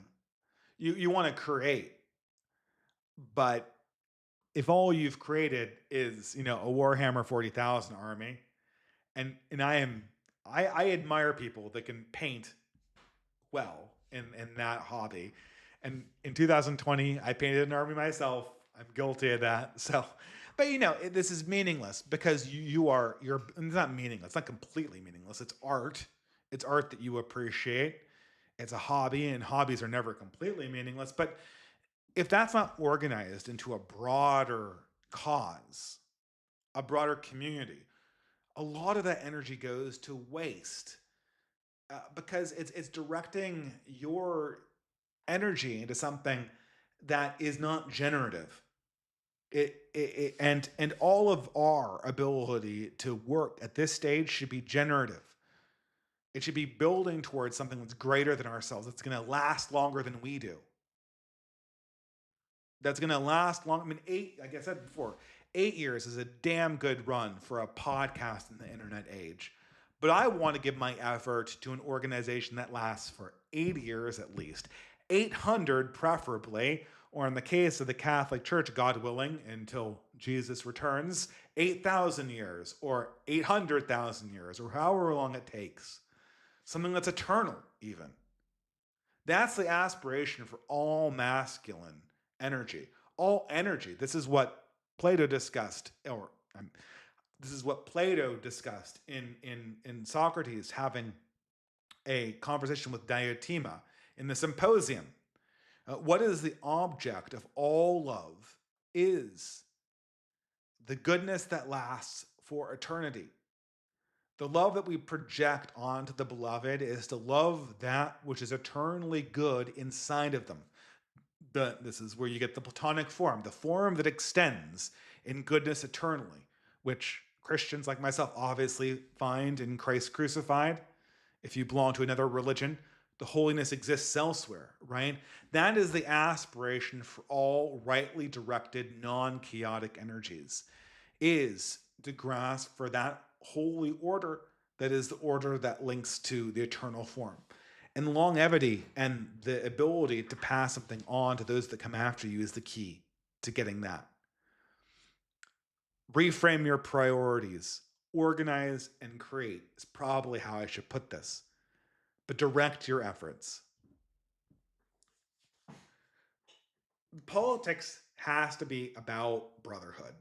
It just this is I've been convinced in this in 2024, and I am not like a big brotherhood guy. I mean, I know I'm wearing a beanie right now, and I look like a bro, uh, or I guess I look like a Tim Pool with a slightly more ambitious beard and goatee going on here, but all politics, all real politics, is masculine politics.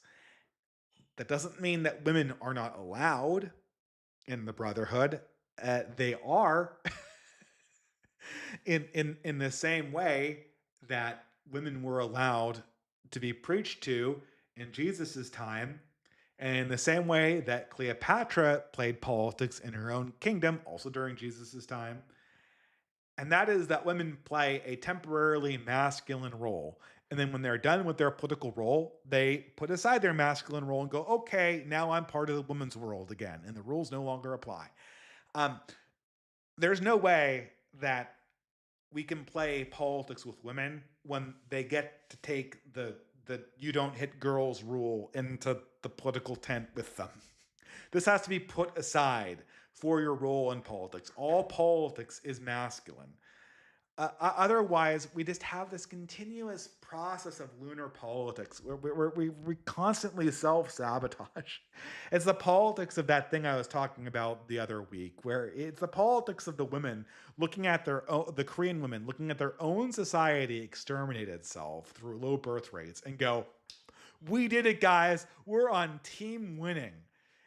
Periodically, women have this weird cope where they have some project that they're a part of. I'm not talking about anyone in particular. I've seen this so many times this year from women that I couldn't even be talking about a particular woman because I've seen this so many different times. So if this resembles anyone, it's coincidental because it's just a general thing women do sometimes. But when women are part of a project that fails, oftentimes they'll start bragging about how they were like they're powerful because they made the project fail. Like Helen of Troy, the ultimate example. I just read Goethe's Faust, and Helen of Troy has a non-insignificant part to play in that. Helen of Troy, the ultimate chaotic woman. I am so powerful because I took an entire city and I burned it to the fucking ground. Because I'm a beautiful woman. I'm so beautiful that Troy now burns for my beauty. Well, God, I almost took the Lord's name in vain again. Well, fuck Helen. That was your side. You just burned down your own city. I don't care how beautiful you are. And it feels really weird saying that because Helen's the name of my wife. This is a cope women have, and it's something that occurs to them in politics, that they want to join the winning side so badly that they'll join this. I don't think women are like naturally chaotic in the sort of chaos comp way, in the sort of Warhammer 40K way that that women that we see when we look at things like the Tale of Marduk or the Norse mythology or Ovid or the Bible, where they talk about the primordial demonic chaos that exists where God does not show his face. Uh, the That's not how women are chaotic. They're not chaotic like Chaos Space Marines. They are chaos in the sense, and this is very much like the Garden of Eden, that if chaos is winning, they're joining chaos, right? That's just their instinct. And so when Jordan Peterson says that women are a vector of chaos, what he means is that when the storm rages, women have a tendency to become part of that storm. But the politics of brotherhood is to withstand the storm. It's not just to passively sit by while the political tempests just hit us and oh well, I guess that's all we can do. It's like, okay, a political tempest is coming. I'm not going to become part of that tempest because the tempest is winning. I'm going to ask us, how are we going to save our city from this problem? That's politics. It's the brotherhood of stability, of order. Always laugh, always be happy warriors, but don't laugh your way to the poorhouse. This is something that This is not some really well developed idea, but this is something that's really been irritating me about red state Americans or the conservatives in particular. I said I'm going to answer this. So I'm debating with Joel Berry, and I'm just and all these centrists and every one of their objections. I'm not saying that I can own them on every issue, but they picked a really bad. They picked a theologically unsound position to defend this latest time, and so naturally, when they're losing and losing badly, they go on a digression about classical liberalism. And of course, I say, like, I don't believe in classical liberalism. I think that's a piece of it's just a shit idea. It's a shit enlightenment idea. And the responses I get, they sound, one in particular, sounds sort of like this.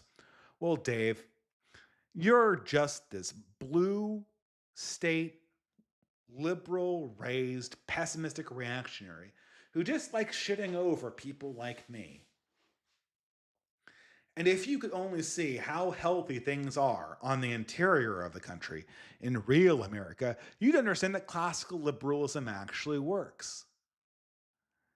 And if you could just get over your condescension that you dark elves have to us hobbits, as Yarvin put it, although it really should have been light elves, not dark elves, then you'd appreciate the fact that classical liberalism is actually kind of working for real America. Conservatism is actually kind of working for real America. Okay, dude, I respect the hell out of conservatives. You're my people. I mean, I wasn't raised around you. I'm a blue stater. Progressives are technically my people, even though I'm a heretic. But you are my adopted people. You're not talking to Richard Hanania. You're not talking to Anthony Carlin. You're not talking to the elite human capital people that call you guys all chuds and make fun of you for liking football. I like football. Go Blue. It's my college team. I like football. I like shitty beer. I mean, I wasn't raised with it, but Pabst Blue Ribbon has its charms, right? I'm wearing a. I feel like these beanies really need to have a Pabst Blue Ribbon can to go with it. It's the perfect intersection of like red state American guy and hipster ironic red state American guy, just so that your beanie is maximally ironic, whether it's fake or real working class. Nevertheless, I love Red America. I deeply admire it. But if you're going to tell me that conservatism has done well through Red America and I should be deferring to it, the purpose of a system is what it does, politically speaking. Uh, the purpose of an ideology is what it's given to you. You're telling me that Red America is doing great because there's a tiny microcosm of it where you can still have a lesser version of what you had in the 1950s. That's conservatism's really good achievement. Yeah, but it's not the status quo. Like I said before, politics is not about the status quo. Politics is about the direction, as Person Online said. Politics is about directionality, and the purpose of an ideology is what it does. So I'm going to give you the Joker speech right now. I know why you guys, you conservatives, have your little therapy sessions in the comment section of Babylon Bee headlines. I know why you are afraid to express these opinions in in the light of day at your corporate job with your HR department. It's because of the real government of the United States. And the real government of the United States is against you. Let's rewind the clock back 60 years ago, 50 years ago, 40 years ago. None of these HR directors or harridan feminists or university professors or politicians would have dared insult red Americans the way that they routinely insult you in every single piece of media that you consume. In every single Hollywood movie, you are the butt of the joke, and I guarantee you people are laughing. You might watch All in the Family and think Archie Bunker was the hero. And indeed, I watch All in the Family and think that he was right too. But I can tell you, the people who were actually in charge of your government, who you were paying your taxes to, who you were handing your kids over to be re educated, who were managing every aspect of your society and spending your money, they all were using your appreciation of Archie Bunker to laugh at you. Let's rewind the clock 50 years, 60 years back. None of these politicians or intellectuals would have dared cross you because you had 80, 90% of the power in this country because you represented 70 or 80% of the total population of this country. Now, after 6 years of conservatism, of a government that hates you, You are a dwindling minority. I can barely see you demographically in the election results. You are buried underneath an avalanche of newcomers. Your vote matters less. Your dollar buys more. Your jobs have less stability. You own less of the economy. The culture is more and more against you. You have less clout politically, which is why everyone insults you, Red America. They insult you because they can. You don't insult people who retaliate against you or who can or who have power. And worst of all, the worst thing yet is that the government announces that you are the loser. Bill Clinton is out there right now telling everyone that America is the wave of the past and all of these great little enclaves that supposedly exist in rural America are going to imminently be wiped away by their actions. And everyone in the entire world knows that you're the default losers of this system. The government has declared you to be the people who are going to be ultimately disenfranchised. You see, the unelected government has shown Run America's true colors, and it ain't good. Everyone can see that you're running away from this, that you're losing. A new government is the only solution to fix the problem because you're losing in the status quo, because the direction of the government is against you. And okay, fine, fine. Like maybe you're going to deny that little Joker speech that I gave there, from the famous Heath Ledger scene. But what are you getting by convincing yourself that conservatism is winning, by denying this pessimistic outlook, by denying the need for radical change? You're resigning yourself to a comfortable death. That's the only result of this process you could possibly get from not radically repositioning yourself. Now, in all likelihood, the process is so advanced that we will only be able to save a nucleus of what once was white America. But that's better than going to your deaths just to be comfortable. It's like a CEO coming into a company and the company is making less and less money every year. Oh, well, our business model is still solvent. No, it's not solvent. You are going down the tubes. You're dead as a company. Your business model is dead. You're just not broke. Again, quoting another movie. And you know how you go broke? Get an increasing share of a declining market. And that is what the power of conservative America looks like right now. A radical change is needed in order to save what you love about the system. And just being comfortable with that decline is not an appropriate way to play politics. It's not politics, it's cope. I want to be joyous, but I want to be joyous in light of the death that I recognize with two eyes staring right at it in the process of going to battle against it. I don't want to be laughing my way to the poorhouse while everyone mocks me as I obliviously sell out the future of everyone who relies on me. That's unacceptable.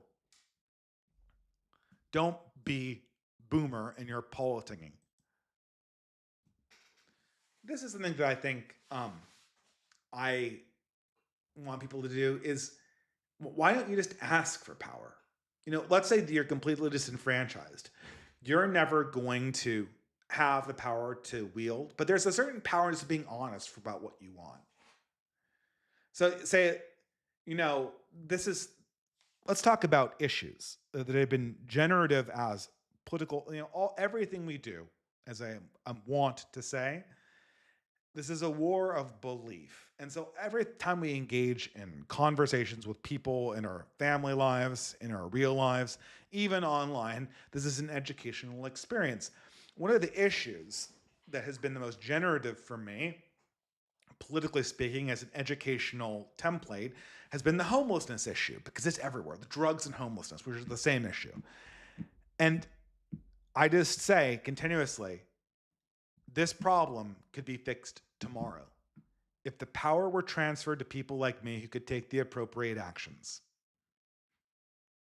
That's all I say. If power were transferred to right-wing people, your homeless and drug problem in Victoria, BC would be over tomorrow. We'd save lives. It's a shame you won't give people who could wield the power to do that.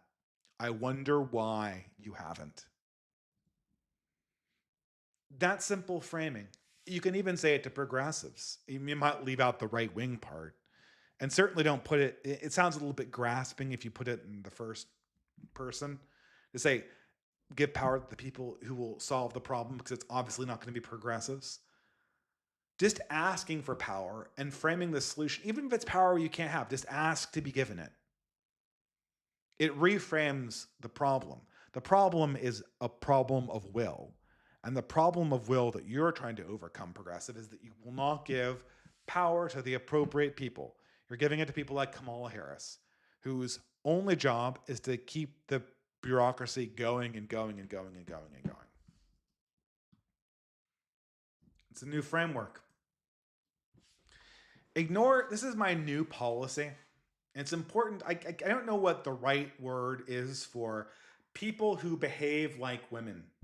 Um, I don't mean women, because women can, in political scenarios, appropriately act like men for temporary periods of time, which would, in those cases, make them not be behaving like women. And there are certainly no shortage of men who behave like women in our current society, like our good friend Timmy here. Great.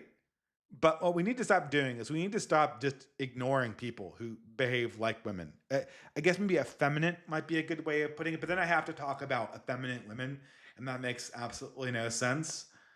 So I don't know. People who behave like women is that in politics always ignore people who behave like women, and the reason is that you can't fight them. You can't fight women in any meaningful sense. If they're doing something that's destructive, you either take the power away from them and stop them from doing that destructive thing, or you ignore them. Those are the only two options. If you fight them, if you act like they're a man and go like, well, I don't have the power, but I'm going to take it away from you by arguing against you, or trying to humiliate you, or trying to dispossess you, or trying to use physical force against you, uh, women will freak out and they will call in the cavalry, and they will act very, very wounded, and it will waste your time and waste everyone else's time. If someone is operating in a female mode of power politics, you either do not have the power to do what's right, in which case your attention is irrelevant, or you do have the power to go around them, in which case you're spending time and this with this person, politically speaking, is a waste of time, and you should just go right around them, step right over them. I don't know. If you want to get into a slap fight with somebody who's behaving like a woman, and I did that this year with some bread tube debates, I'm not innocent of this myself. Just be aware that that's what you're doing, but by no means never allow people behaving like this to have kind of an emotional purchase on you. Never give them the acknowledgement that it's your job to make them feel good in a political environment. Now, if you're married to them or you're your daughter, it might be your job to make them feel safe and protected inside a context where uh, you inside a personal context, inside a context of a family, or inside something that you have control over. But inside politics, you don't control politics. Politics is war. There can be no expectation that your emotions can be given priority in this instance. And the fact that women think that they can, I think Lysistrata, that old Greek play where women like stop a war by going on a sex strike, that's the most destructive idea to female psychology of all time. The idea that they can that you can cry your way out of a war is nuts. It's just the biggest piece of political miseducation that's ever been inserted into into the ideas of people ever. And you can see it even in ancient scenarios. We have to just ignore it. This is the politics of decadence. And finally, always remember this: politics is what you can trust. The purpose of politics is to take politics out of the hands of systems that you can't trust and put it into the hands of people who you might be able to trust, at least in part. And I'm hoping that in the next year, after 2024, we're able to do something that is just like that. It'll be a political awakening, a political return to realism, because we'll understand that the politics of P. Diddy are well and truly over, which is to say, the Democratic politics, the P. Diddy Democratic politics, are well and truly over. And with that, that is the end of my lecture portion. I'm going to take off the Tim Pool hat. Man, my hair is a complete mess. And I will answer the super chat. Look at that. Oh my God, what happened to my hair? It looks like I lost hair just by wearing the beanie. It's like that Twilight Zone where you wear the horrific mask and you become like the mask. My hairline has become more like Tim Pool just by wearing his accursed beanie for 2 hours when doing the stupid lecture. At any rate, guys, thank you so much for joining me at this podcast. I'm going to go to the entropy chats now, and we're going to skip the we're going to skip the intermission just before clicking on it. And thank you again. Hopefully that this is displaying. If it's not, I'm going to be in trouble. Okay, it's displaying perfectly fine. Wow! I'm so glad to have my scalp actually being able to breathe at this stage. Anyway, let's get on to the super chats because it is actually fairly late. How late is it? It's 9 o'clock. So hopefully we'll be able to polish this up in an hour. Okay. So Asteroidal Assassin for $5 USA. So this new girl, I feel like I have a decent chance with her, but she's 4'10" and I'm 5'10". Although I have tall jeans. I don't mind short girls, but the possibility of bringing short sons to our fucked up world does not sound appealing. What do? I don't think short women. Do short women really have short sons? I don't know, man. I think this whole tall versus short thing, this is a decadent idea from a decadent age. This whole 666 thing, this is just women behaving badly, and women know they're behaving badly. When in history have women ever been able to make height requirements on men? If the guy has his shit together and he's masculine and he's confident,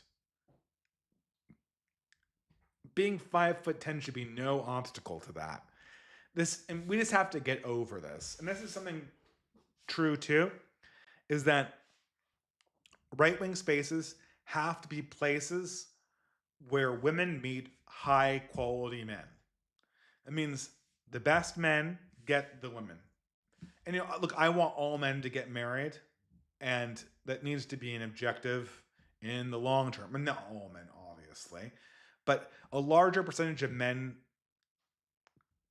getting married than are currently getting married should be an objective. But the most important thing as a reputation for a collective is to make sure that that space is known for having high quality men. But thank you for your super chat, Asteroidal Assassin.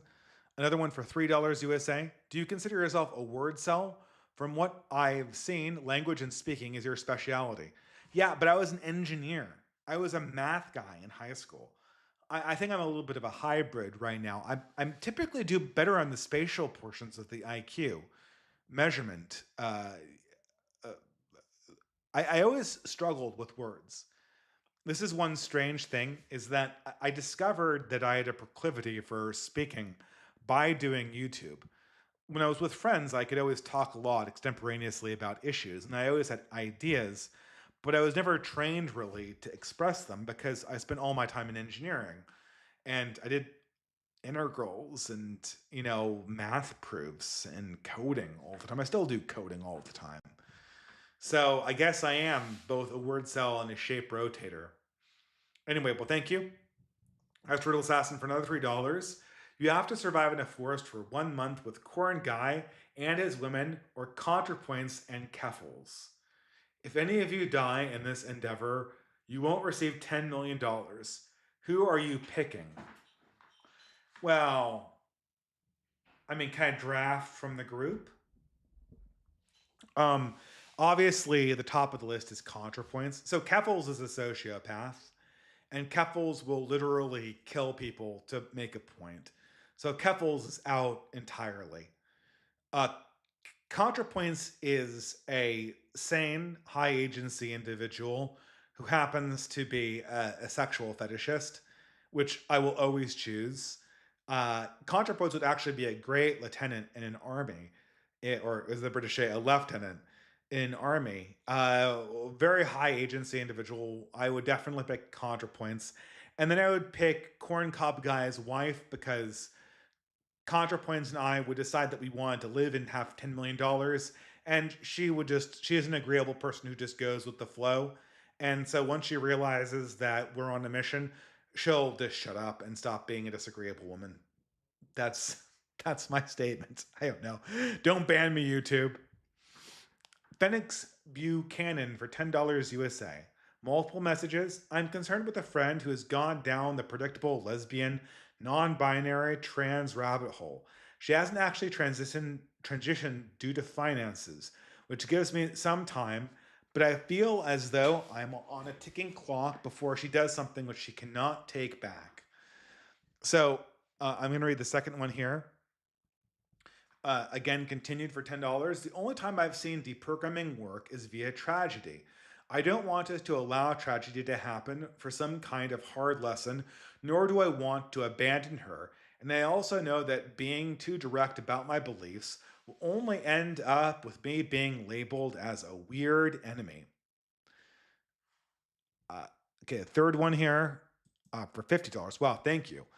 Uh, Phoenix Buchanan says, I don't think being alone when I say I feel powerless to protect the women I love from these ideas, the women I find most precious than anything in the world.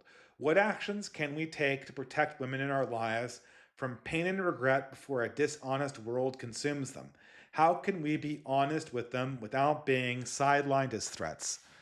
So, okay, I get it. Oh, and there's one more here. A very long super chat, but thank you for being so generous. I don't need to share all my beliefs, just letting go of this idea that she's not a girl would be enough. I can handle a friendship with just another I can handle a friendship with just another progressive girl. Okay, so I fundamentally believe so I take it and give me some rope here that this woman is, you know, in some kind of lesbian lifestyle and she's looking to transition to become a man, which is very popular right now. I don't know how young this girl is, but if you're looking to change her mind, and this is a woman, and the first thing you need to know about trans identities is that male to female is fundamentally different than female to male. Male to female is not always, there's lots of different reasons for it, but a large percentage of male to female transsexualism is spawned from sexual fetishes. It's not all of them, but it's a damn lot of them. And it's inspired by exposure to pornography and an image of yourself as the object of pornography, which is always female. For women, however, this desire to transition is almost always a social phenomenon. It's almost always about the group you're with or the group of friends that you're with. In which case, the only way to convince this woman that she should not go through with this is to change the environment. So, if this were my daughter, I don't have a daughter, I have a son, but if this were my daughter and I had the financial resources and she was thinking about this, what I would do is I would find a conservative relative that she has a good relationship with, an aunt, some female role model. And then I would send them away to a vacation for 3 months to an exotic location that's nothing like the place where they were. Remove them from the environment. If the woman is surrounded by friends who are telling her transition, transition, transition, transition, she will stay adamant in that belief until they stop love bombing her. And it is impossible to break her out of that belief because any argument you give will be perceived as political. However, if you have the power to change her environment, that could work. There is this example of an article of a mother whose daughter was about to transition, and she went nuclear and moved and just deleted her cell phone and deleted all of her internet accounts. And then within 2 months, the girl snapped out of it because the echo of voices telling her to transition stopped. The love bombing stopped, and then the desire stopped.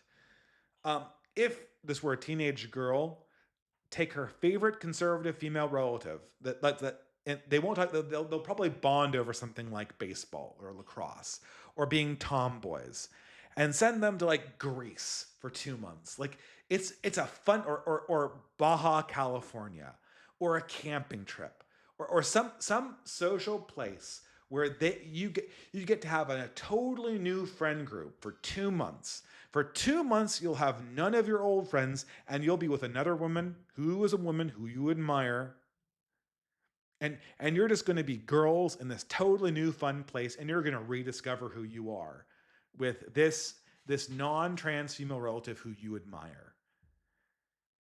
That has the best damn chance of snapping this girl out of it possible. Now, in all likelihood, you can't afford that, and you don't have power to send her, and maybe she's an older woman, maybe she's in her 20s or 30s, and so just offering her a vacation would be horrifically expensive, and you couldn't, and suggesting it would be patronizing.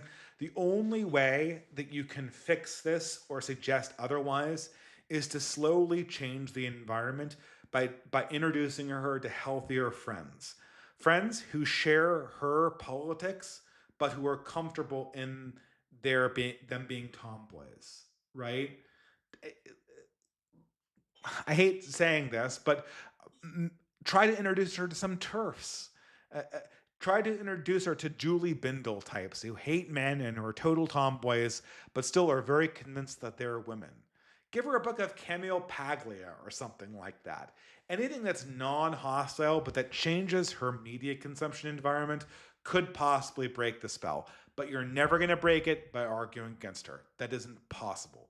You either have the power and then use the power to change the environment, or you suggest that she change her environment by introducing a counter signal, or you're shit out of luck because you cannot go to war against women either physically or dialectically. That is not how women perceive these things at all. Humble Sicilian farmer for $3 USA. Dave coming to us live from LDLB. LDB. I have no idea what that acronym is. I'm sorry. Thank you. Humble Sicilian farmer for $3. Now he says LDLIB. L Idlib. Idlib. Is this a Tim Pool reference because of the beanie? I actually have never watched a full Tim Pool episode. I only know him from the clips that are circulated on X. Asteroidal Assassin for $3 USA. Would you rather revert to your balding or your back gets fixed? Would you rather revert your balding or your back gets fixed? Well, I don't think I'm balding that much. I mean, just entered my 40s and I have most of my hair. I'm bald. I guess I'm balding a little bit. Most men do, right? But I should have this for a while yet. But let's say that I am. Would I rather have a good back or would I rather be bald? Um, I feel like I'd rather have I don't know how bald men perceive the world. I have a close family relative. I won't say my relationship who's bald and who's much more successful with women than I ever was. So I think it's more about confidence than about hair. And and the so I think that oftentimes men put too much emphasis on hair.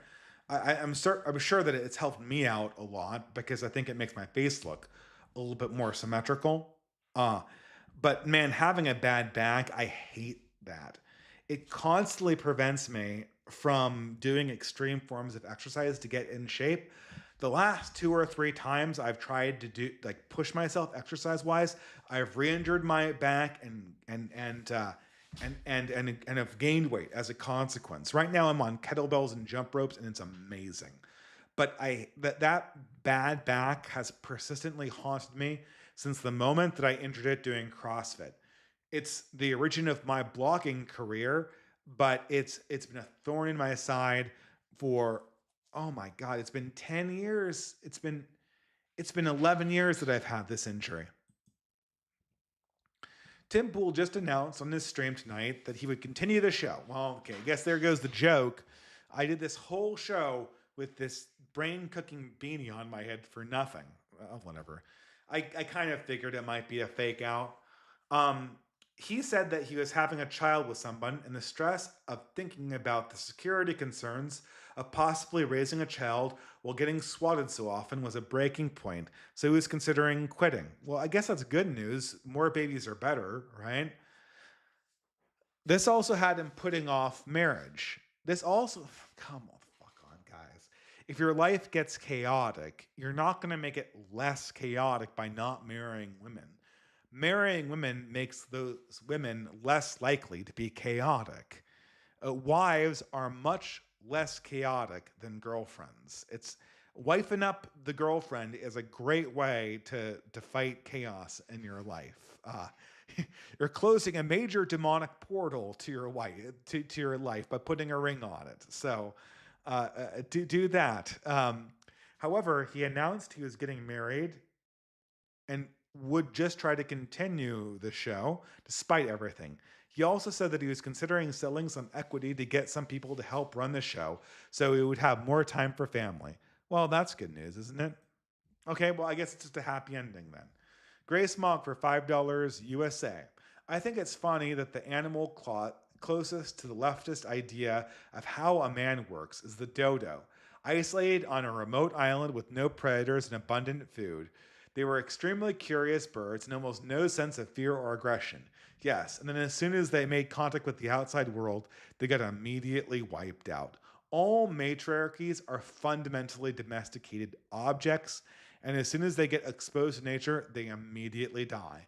There is no example of a great ape matriarchy that is not some product of a rarefied, isolated environment with no exposure to politics or war. Grace Mogg for $5 USA. How dangerous do you think cartels are on a national level? They basically already rule Mexico and are much more competent than the GAE. I think if the GAE degrades far enough, they could form their nations or just straight out supplant the GAE.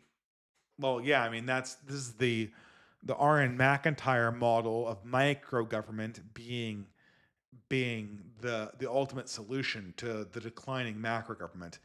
I think that's ultimately where we're all going. And this might be, in one form or another, fraternal organizations will rule the future. And even if they're only fraternal organizations of tech bros that talk and act like Malcolm Collins, that is the wave of the future. That is the only way to actually do politics in a real way. I'd really not like to have those fraternal organizations be psychotic, demon worshipping heretics that are like, that are cartels. I would really like not to have to be ruled with the people that Cortez destroyed hundreds of years ago. And they're now only beginning to reemerge, like all demons do in the chaotic times. Sam153 for $40 USA. Well, thank you very much. He says nothing is wrong with indulging with a bit of rank punditry, Dave. Tim Pool quits doesn't really matter as he is the typical Con Inc. guy, milquetoast grifter. Trump's second administration will be an effective lame duck, and he won't be able to stop the unfolding geopolitical disaster that the Biden administration unleashed. Otherwise, November 5th stream plans. Well, I'm pretty sure that the Old Glory Club is going to stream on November 5th, and I'll just appear there on their channel because they're way more on that horse race type politics deal. That's just not my jam. I don't do watch togethers on this channel. If you're doing, I mean, I tried to do that way back in the years of 2016. It didn't work out very well. And I have no intention to begin that again now. So I think we'll just do it over there. It's also hard to carry a stream where you're just like, oh man, what's happening? Is Pennsylvania going to come into play? Is Virginia going to come into play? Oh no, we'll just wait for 20 more minutes. Let's shoot the shit. If I did that, I would end up talking about like Warhammer or something like that, which I think would insult that would make me look really petty. Like the fate of the nation hangs in the balance, and here's Dave talking about like the stupid plastic models that he painted, or his opinions on certain rule sets or shit like that. It would look really, really bad. So I'm going to defer and either appear on the OGC's channel, or maybe they'll want to do it on my channel if those guys want to come over here. Angry Argonian for $5 USA. Hey Dave, I just got married and my wife and I are interested in building community around our Latin Mass parish. What would you suggest as first steps? Do you think it would be beneficial to try to organize mutual aid, and how does that work? Thanks. Well, I mean, first of all, look, you got to get to be friends with get all of the young men together doing something in your Latin Mass parish. That's the critical thing. Um, Not the old men first. I mean, maybe if you've got like someone who's, I'm not referring to myself as old. When I say old guys, I mean like boomers or older Gen Xers. Guys between the ages of 25 and 50. Before 25 is pretty touch and go. A lot of men haven't found themselves identity wise. But get all of those men working together on some project. It can be any project. And then slowly start talking about formalizing an organization to get things done, to get work done in the parish, to do politics, to hang out, to do prayer together, to get things done. And then slowly you will see that gravitational core, all of your wives will want to kind of help you out in that endeavor and keep it going. And the older men will want to become involved, but it's got to be driven by the younger men. That is the necessary first step, and it has to have some mission associated with it. Charity is really good in getting the guys to come out and do a good day's work for wherever the project is. That is an essential component of it, but it's secondary to sort of the fact that this organization is going to be a permanent organization with all of us, and it's going to exist to form men and to wield power for men. Ben Weiss for $5 USA. We'll have to catch this later. I have to say that you're reminding me of a cross between Tim Pool and an elder millennial whose sole identity is that of the Green Bay's Packer football fan. Oh boy, well, the cheeseheads strike again. I was never a Green Bay Packers fan. I was never really an NFL fan, but I guess that the beanie is kind of a football fan thing. The beanie is giving me a good laugh. Well, thank you very much. I noticed that I had a higher turnout this stream than usual. I think the beanie is certainly responsible for that. Alex Wegner for $5 USA. Hi, Dave. This might be better for a whole stream, but how do you tell the real and useful from the fake, unhelpful from the false? It seems you notice people as going for a fake and pleasing fantasy. Well, I mean, this is my one white pill with all of this AI stuff. Is It's really hard to lie over a very long time frame. Like it really is. Even a hyper intelligence has a very hard ability to do that because you're fighting against reality again and again and again, and eventually the lie will out. Therefore, liars are people who are presenting themselves incorrectly. They always have this particular mode about how they go about doing things and how they talk. And you can kind of tap in on that, right? Like, is this person over promising and under delivering? Are they kind of what did Isaac Simpson call that? Stochastic signaling? Are they dropping a lot of buzzwords, trying to sound like there's something that they're not? Are they speaking in tautologies? Do they feel like they're working off a template? If anything is online, it is immediately more fake than if it's in the real world. If it's showing you its face, it's always instantly more real. Humans have a good ability to tell fake faces, even from this LLM stuff that's near perfect objectively. On a long enough time frame, you can kind of suss it out. Just all of these things on a long enough time frame, truth always outs, because a lie is constantly competing against reality itself, and eventually reality wins. It's like gravity. Angry Argonian for $3 USA. Also, I think it's worth it to attempt to get into politics on the local level. Do you think it's worth it to get involved in politics on the local level, or to be completely parallel like the Amish? Well, okay. I mean, look, local politics is 100% useful, but only if you can win. Um, what you have to do is you have to have one issue, and you have to go. There's two ways to get involved in local politics. A, you take the power. You have a candidate that is your guy, and he's part of your organization. He's your friend, and then you get him into office, and he keeps on coming to your fraternal meetings. That is a win, and that gives you more power. If you can do that locally, 100% do it every single time. The other way you do local politics is you have an issue. You know the issue, you know who's opposing you know what the votes are, you get all of the information, and then you come in and you make life a living hell for your city council for as long as it takes to get them to give you what you want. One time, minimum effort, go for it.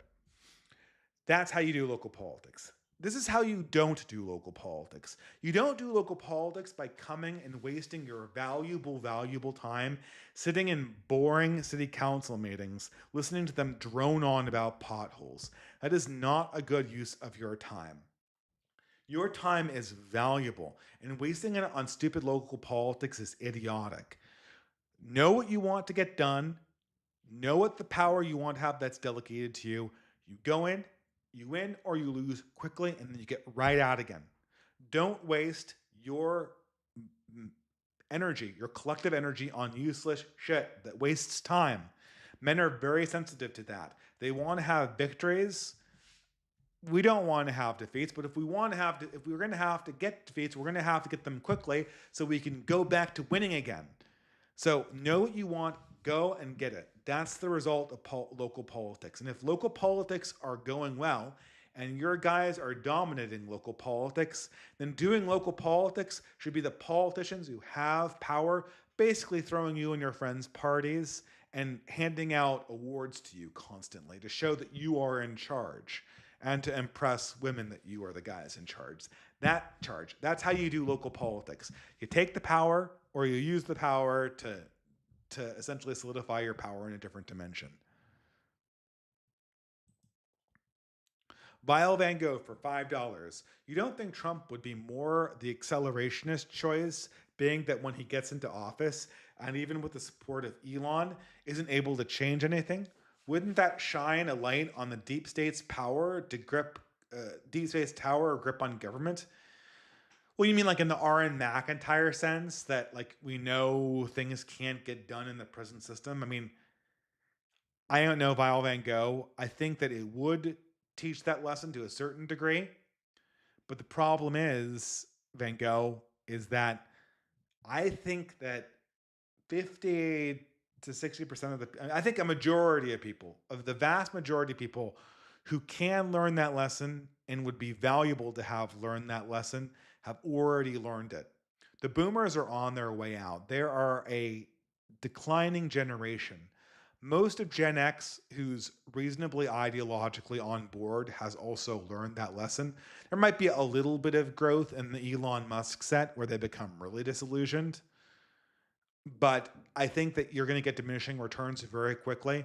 And the vast majority of Americans are just FanDuel Americans. They're FanDuel Americans, they don't care, or they're religious fanatics for the state. And they're not going to budge because for them, the system is working when it stops Trump. Nerve and VMaker for $15 USA. Great takedown of rationalist Twitter using Bayes' rule. Hanania, a few weeks ago, was going on about how reading Hayek will de radicalize you. Despite Hayek's whole academic career being critical of this fake math used to give your work the veneer of hard science, not very EHC of Hanania. EHC, I assume, means elite human capital. Anyone who's ever used elite human capital for themselves in a non-jokey way just needs to exit politics permanently. One thing I'm hoping from 2024 is that the change in the election between Trump uh, and Kamala Harris, either way, will permanently end the career of Richard Hanania. This person just needs to go away.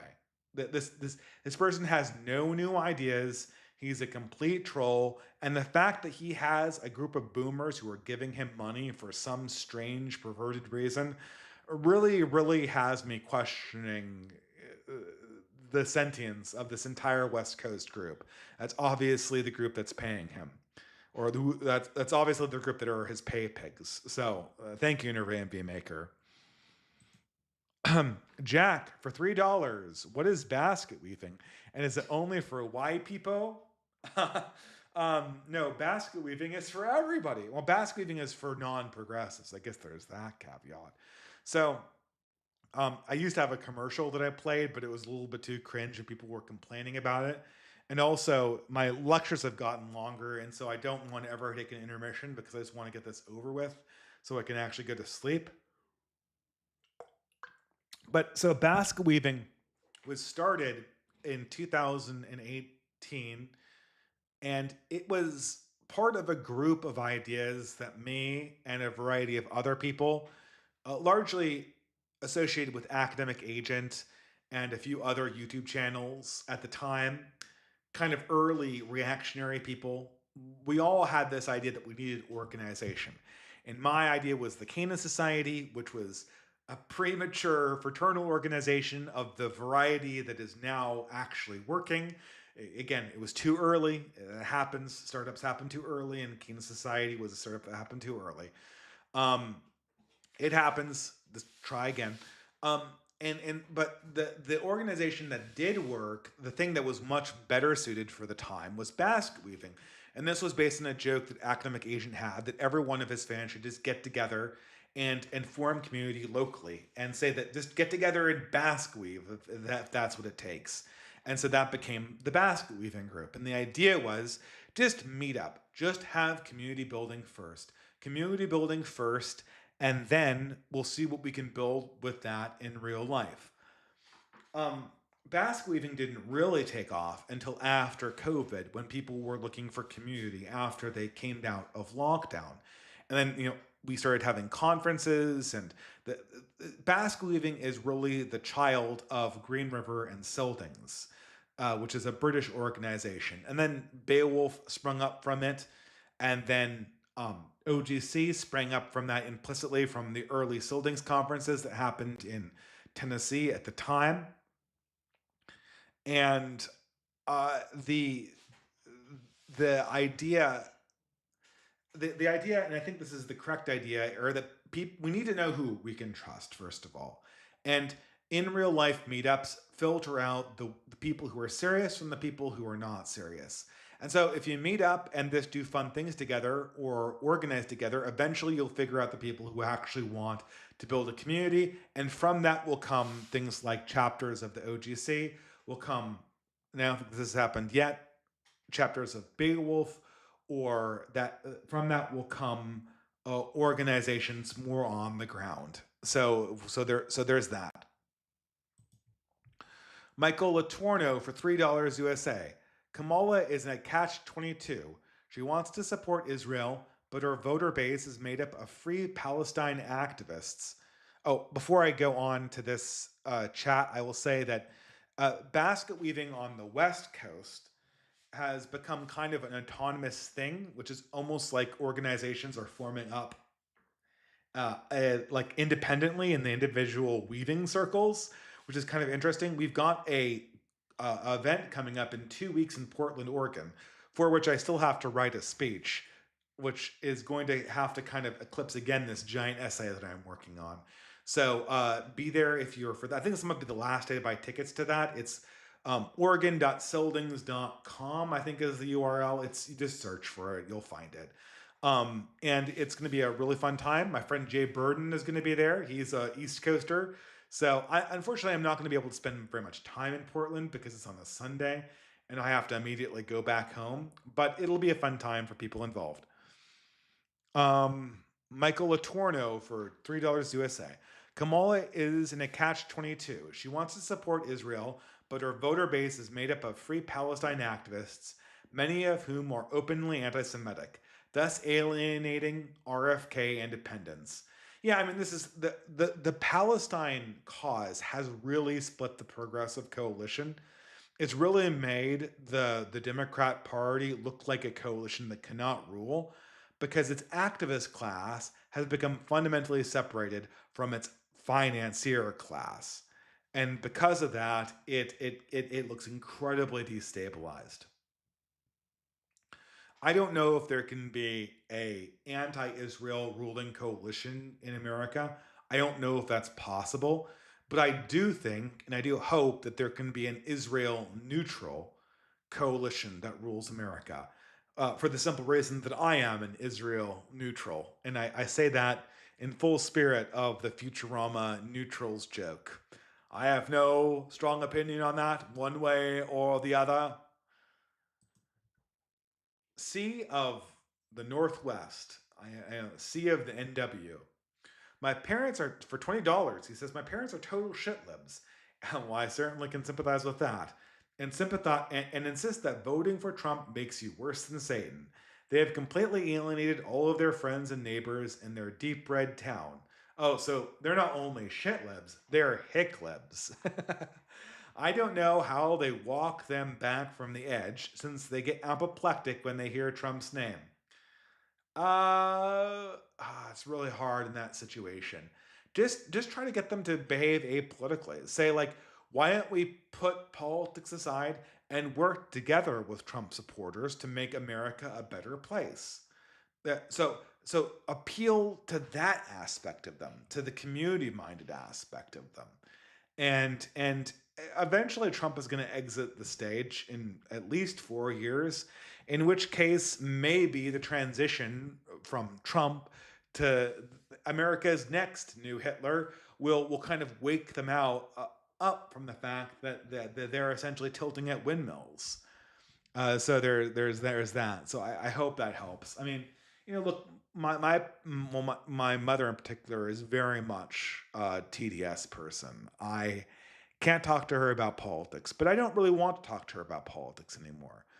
This is going to kind of shake itself out as America continues to destabilize. People are going to realize that the status quo is not working, and the people who dislike the status quo are are legitimate in a fundamental way. And having that conversation is kind of, I think, important.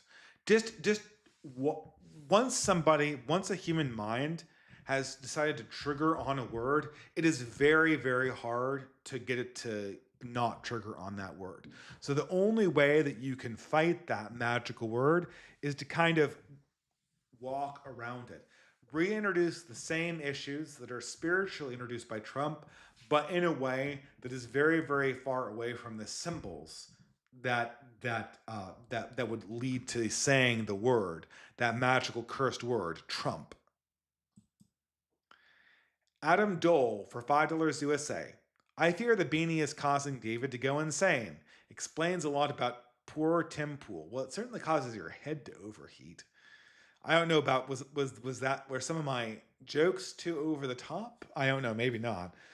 Nerve AMV maker. The non-Zion interview was a bit well, you're telling me. The non-Zionism interview was a bit frustrating. You were right on most points, especially the God observation, but I do think the dissident right does need to get more accurate and serious about her historical analysis. Are we going to do serious analysis or just invert the current mythology? That's fair. That's very fair, Nerve AMV maker. But Nerve AMV maker, the fact checking, first of all, fact checking. I am very right about this.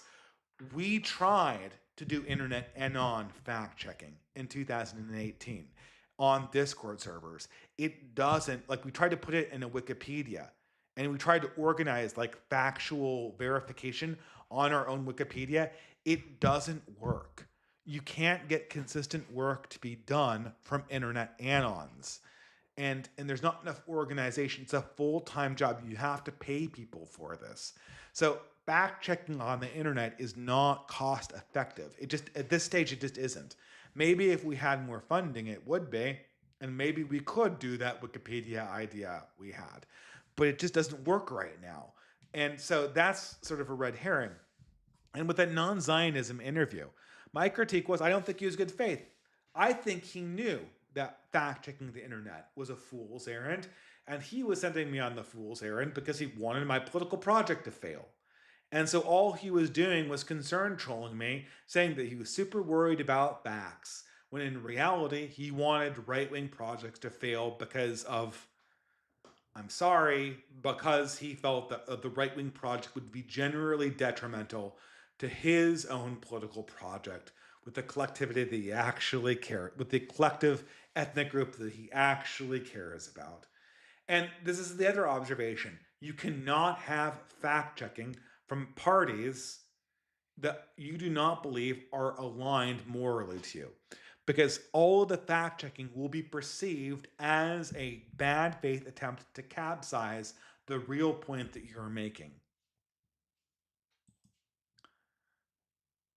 Hunger for $15 USA. Hey Dave, hope you're well.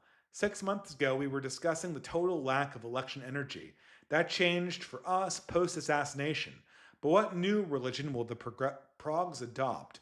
Will they turn into neo-trads just like Jason Miranchuk predicts?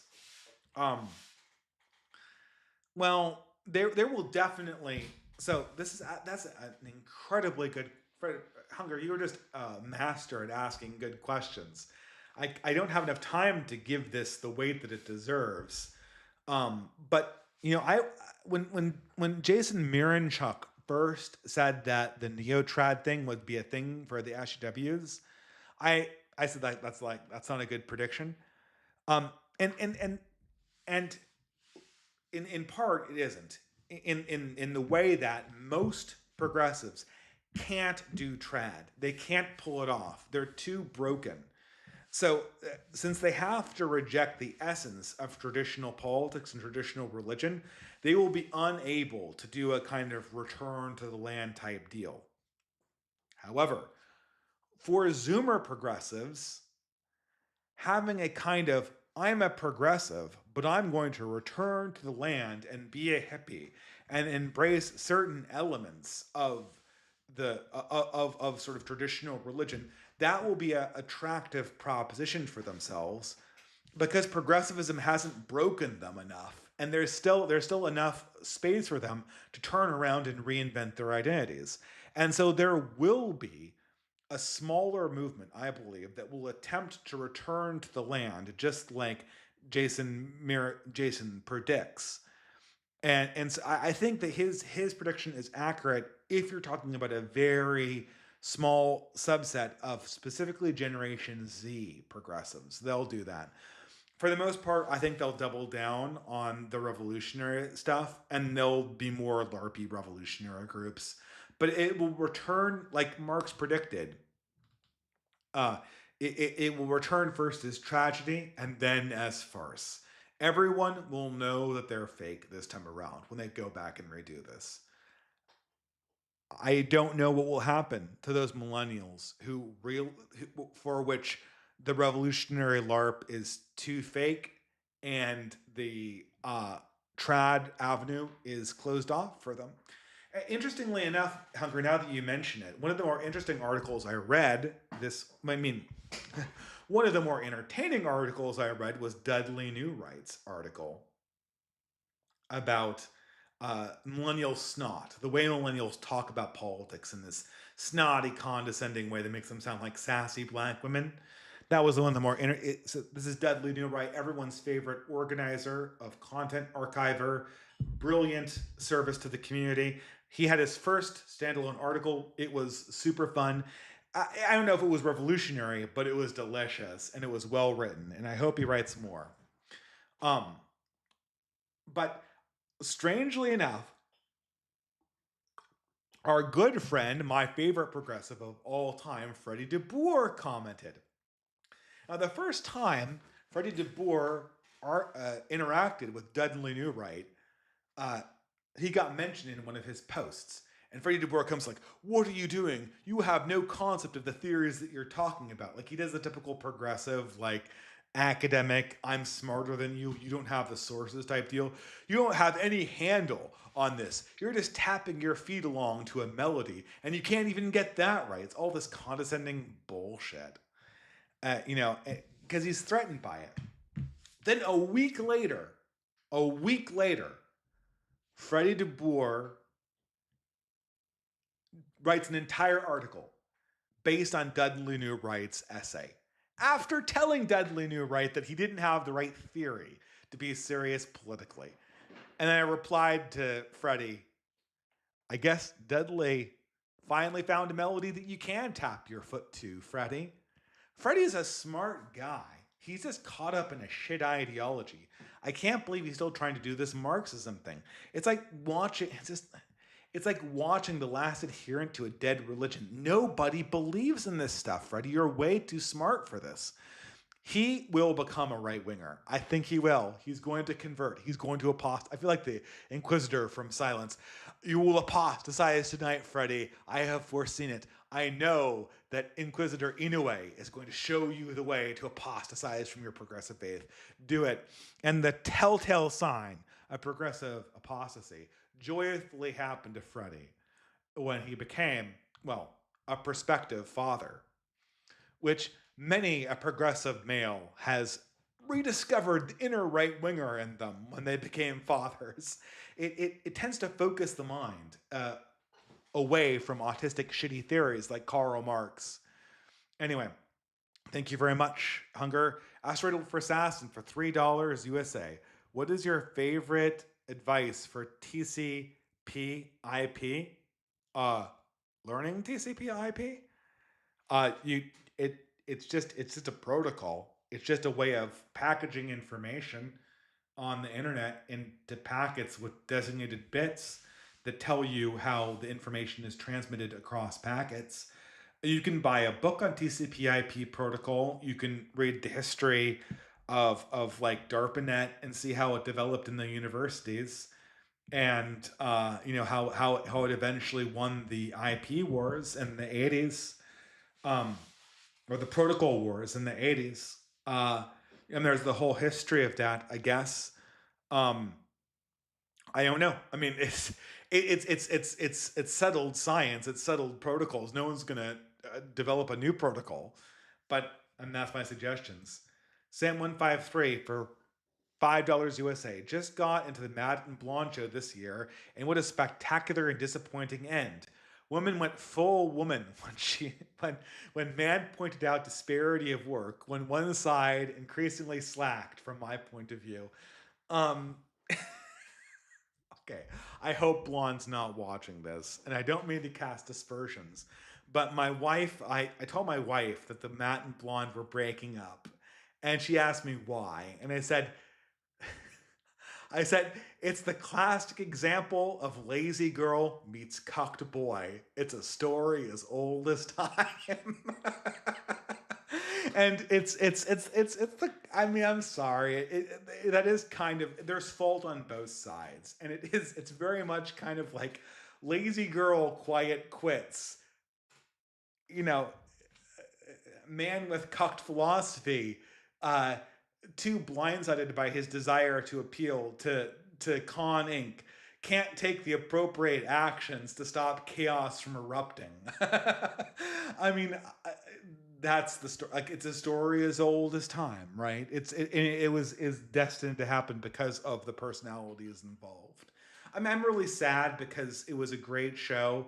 They were a great comedic duo, and it's going to be a lot of financial hardship for both families to take that hit, because Blonde's not going to have the discipline to make a news show, and Matt is going to have a hell of a time finding a woman to be as comedically racist as blonde. I mean, what is he gonna do? Recruit? I mean, they used to issue in 2018. You could find a new uh, entertainingly racist woman around every corner on the internet. But quoting Doc Brown, in 2024, comedically racist blonde women are a little hard to come by, Marty. You can't just pop onto your corner store and pick them up. So I don't know. Maybe we'll see what happens. It is very. I wish the best for both Blonde and Matt. Luke Brocksher for $5 USA. Hey Dave, big fan. Have you ever heard of Adult Swim TV show called Xavier Renegade Angel? Nope, I haven't. It has a lot of esoteric meaning that I'd love for you to discuss, but you definitely wouldn't watch it with kids around. All episodes are on YouTube. God bless. Okay, so I have a history of watching Adult Swim since I'm an older millennial.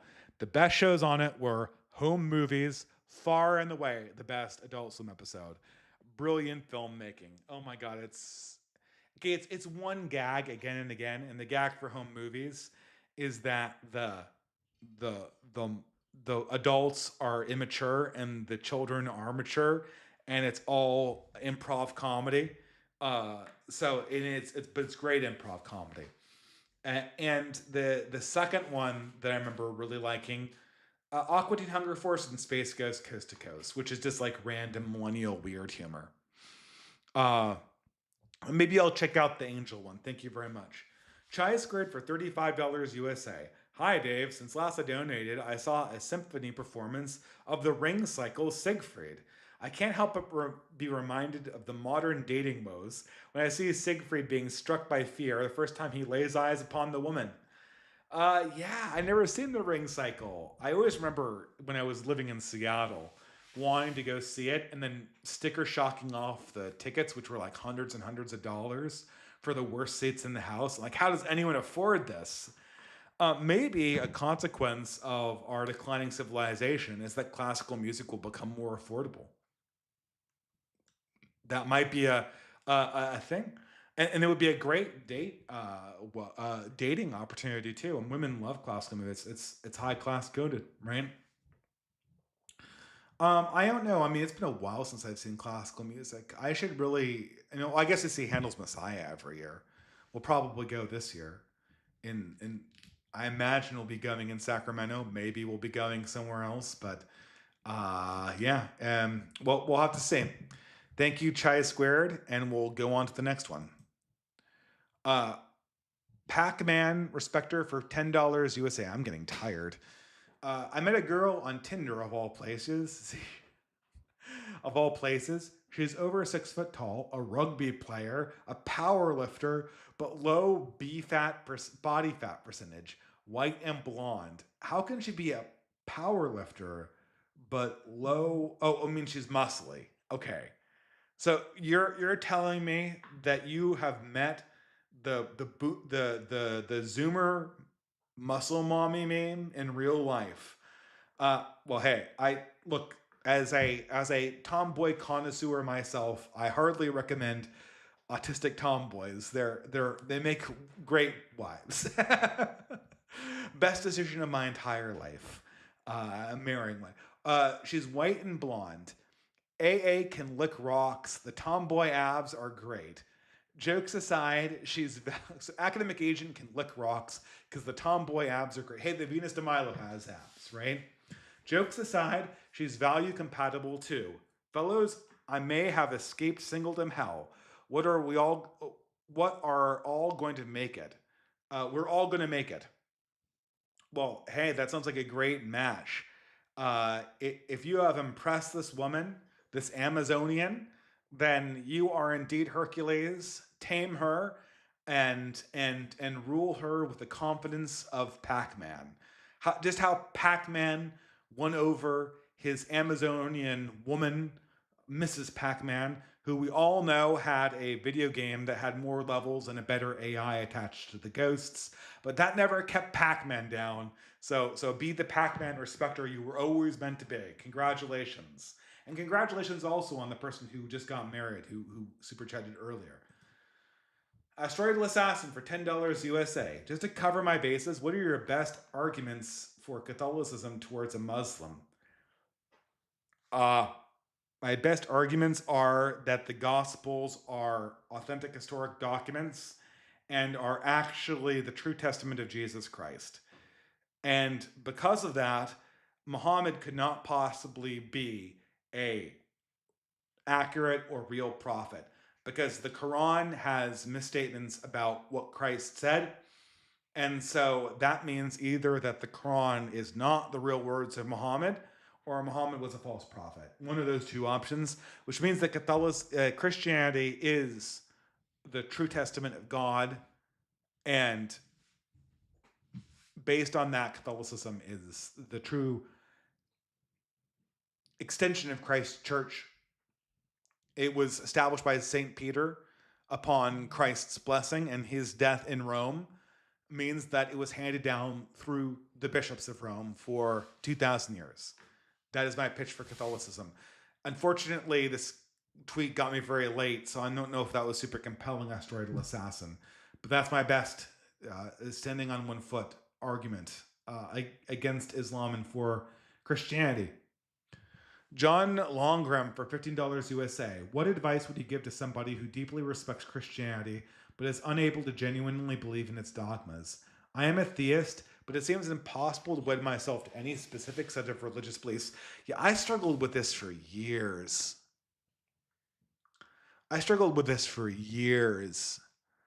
For like a decade, I was a deist who couldn't commit to Christianity. First of all, I think it's impossible to believe that God is a sentient, omnipresent being and has not had a hand in human history. That proposition I put before you.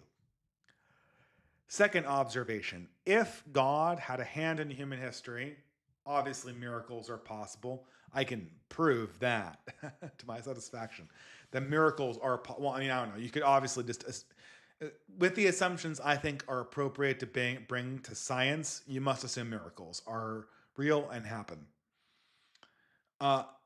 Since God is real, you can see it as a theist, and since it's impossible to imagine that he does not have a special interest in humans and he does not have a hand in history, the question is only remains, in what ways has God reached out in history to communicate to humanity?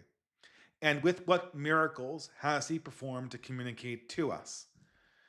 Based on assumptions 1, 2, and 3, we must therefore look for the most compelling special interventions that the God of the universe has taken to communicate to humans. And there is no more compelling historical example of that than the life of Jesus Christ, which gives us evidence through the resurrection that Christ was correct in his statements and that there's a historical witness for Christianity in the Catholic Church. Blah. That's another... God, you gotta stop giving me complicated theological apologetic requests at the end of these live streams. My brain is going to completely collapse. Okay, Grace Monk for $3 USA. Do you think it could be morally justified / morally good to selectively breed Occupy with sentience? What if you teach them Christ's love afterwards? I really don't think... Look, there is a case I think that a Christian could make that some germline correction of genetic illnesses like cystic fibrosis and other like weeding out defects could be potentially a Christian compatible usage of genetic engineering for under a Christian framework. There are still tons of problems with that, and I don't know if there are problems I haven't thought of that could befall that, right? Just taking out the problems.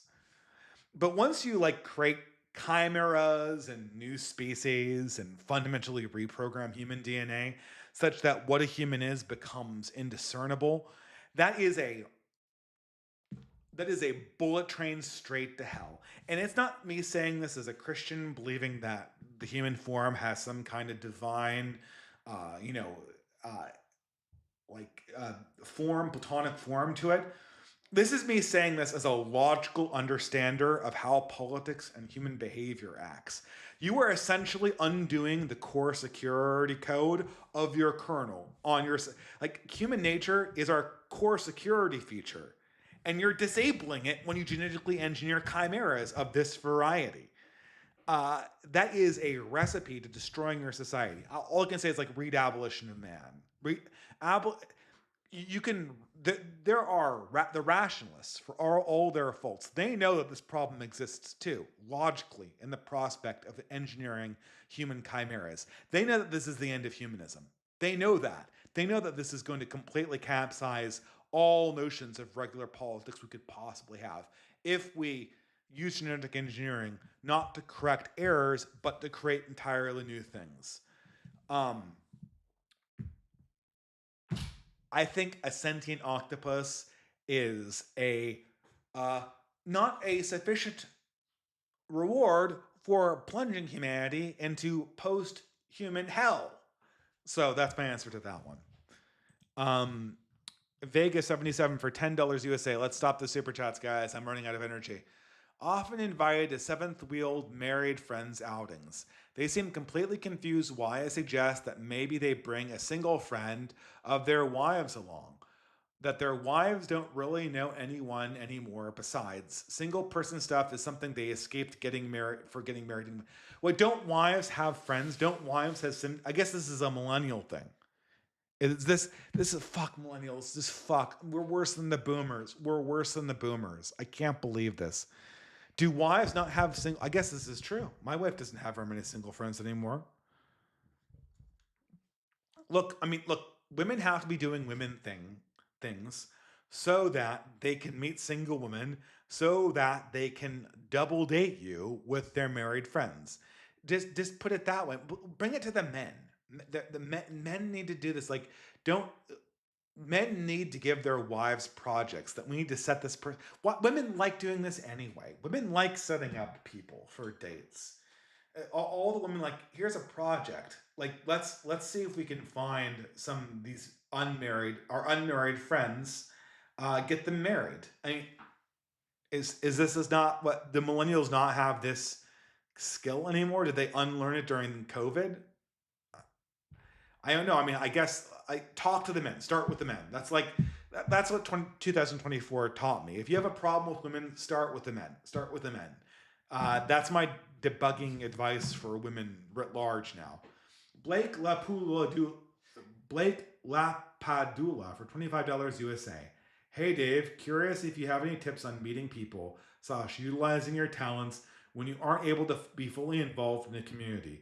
I work at a mine for 2 weeks on, 2 weeks off, making it difficult to get involved in the parish.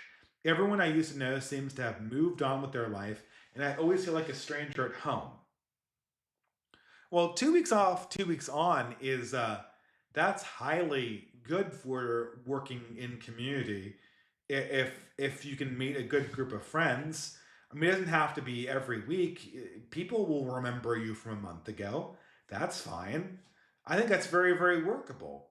I think your problem is that your friends seem like they've moved away. And in that case, you need to find new young men of a similar variety. Now, once more, again, we can obviously push the projects that I always push on this channel, like basket weaving. You can DM me if you're curious about that on X/Twitter. But the main one, I mean, you need to find some outlet that young men are doing. Maybe a sport would be hard if you're 2 weeks on, 2 weeks off. Certainly, nerd hobbies are available to you. Certainly, things like hiking and mountain climbing are very available to you. Certain thing, parish activities should be available to you too. Most parish activities aren't do or die. They can deal with extended time off. But I hope that helps. Um, Last one of the evening, and I'm very grateful for this. Michael Latorno for $3 USA. What do you think of Constant Christen? Centrist grifter or left right wing mediator?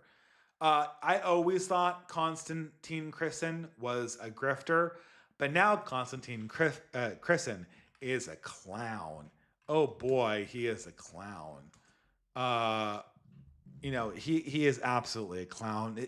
His latest thing was that we need to discount, we need to adjust lives lost in determining their value per capita, for which the attacks on October 7th in Israel were worse than 9/11. Uh, this guy is a complete clown. He also did that thing with Bill Maher where he just nodded along while Bill Maher is like, I think we should pat ourselves on the back that we completely destroyed England and destroyed its majority British identity in the last 20 years. That's an achievement. And they're just like, oh, of course. No, we have no use for Konstantin Kisin. He is a complete obstacle to step over this guy. He doesn't talk to us. He's never interviewed anyone from a right wing perspective. He is a complete obstacle to our projects, and he's also completely irrelevant. We should just kind of shrug. It's kind of a sad thing if somebody's in. I mean, I guess my in-laws like Konstantin Kisin, but we're working on that. They like Lotus Eaters too, so we're taking them to more based media. Anyway, guys, that is the last of the super chats, so I can finally end with my psalm of the evening, which is Psalm 17, a prayer of David. Hear me, Lord, my plea is just. Listen to my cry. Hear my prayer. It does not rise from deceitful lips. Let my vindication come from you. May your eyes see what is right. Though you probe my heart, though you examine me night and test me, you may find that I have planned no evil, that my mouth has not transgressed. Though people tried to bribe me, I have kept myself from the ways of the violent, though what your lips have commanded. My steps have held your paths, my feet have not stumbled. I call on you, my God, for you will answer me. Turn your ear to me and hear my prayer. Show me the wonders of your great love, who say, by your right hand, those who take refuge in from their foes. Keep me as the apple of your eye. Hide me in the shadow of your wings. From the wicked who are out to destroy me, from my mortal enemies who surround me. They close up their callous hearts, and their mouths speak with arrogance. They have tracked me down and have surrounded me. With eyes alert to throw me to the ground, they are like the lion hungry for prey, like a fierce lion crouching for cover. Rise up, Rise up, Lord, confront them, bring them down. With your sword, rescue me from the wicked. With your hand, save me from such people, Lord, from those of this world whose reward is in this life. May what you have stored up for the wicked fill their bellies. May their children gorge themselves on it, and may there be leftovers for their little ones. As for me, I will be vindicated, and I will see your face. And when I awake, I will be satisfied with seeing your likeness. Thank you, everyone, for joining me for this episode of Fiddler's Green 53. The Knife's Edge. I hope to see you next time after the election. Have a wonderful rest of the week and a blessed evening. Good night.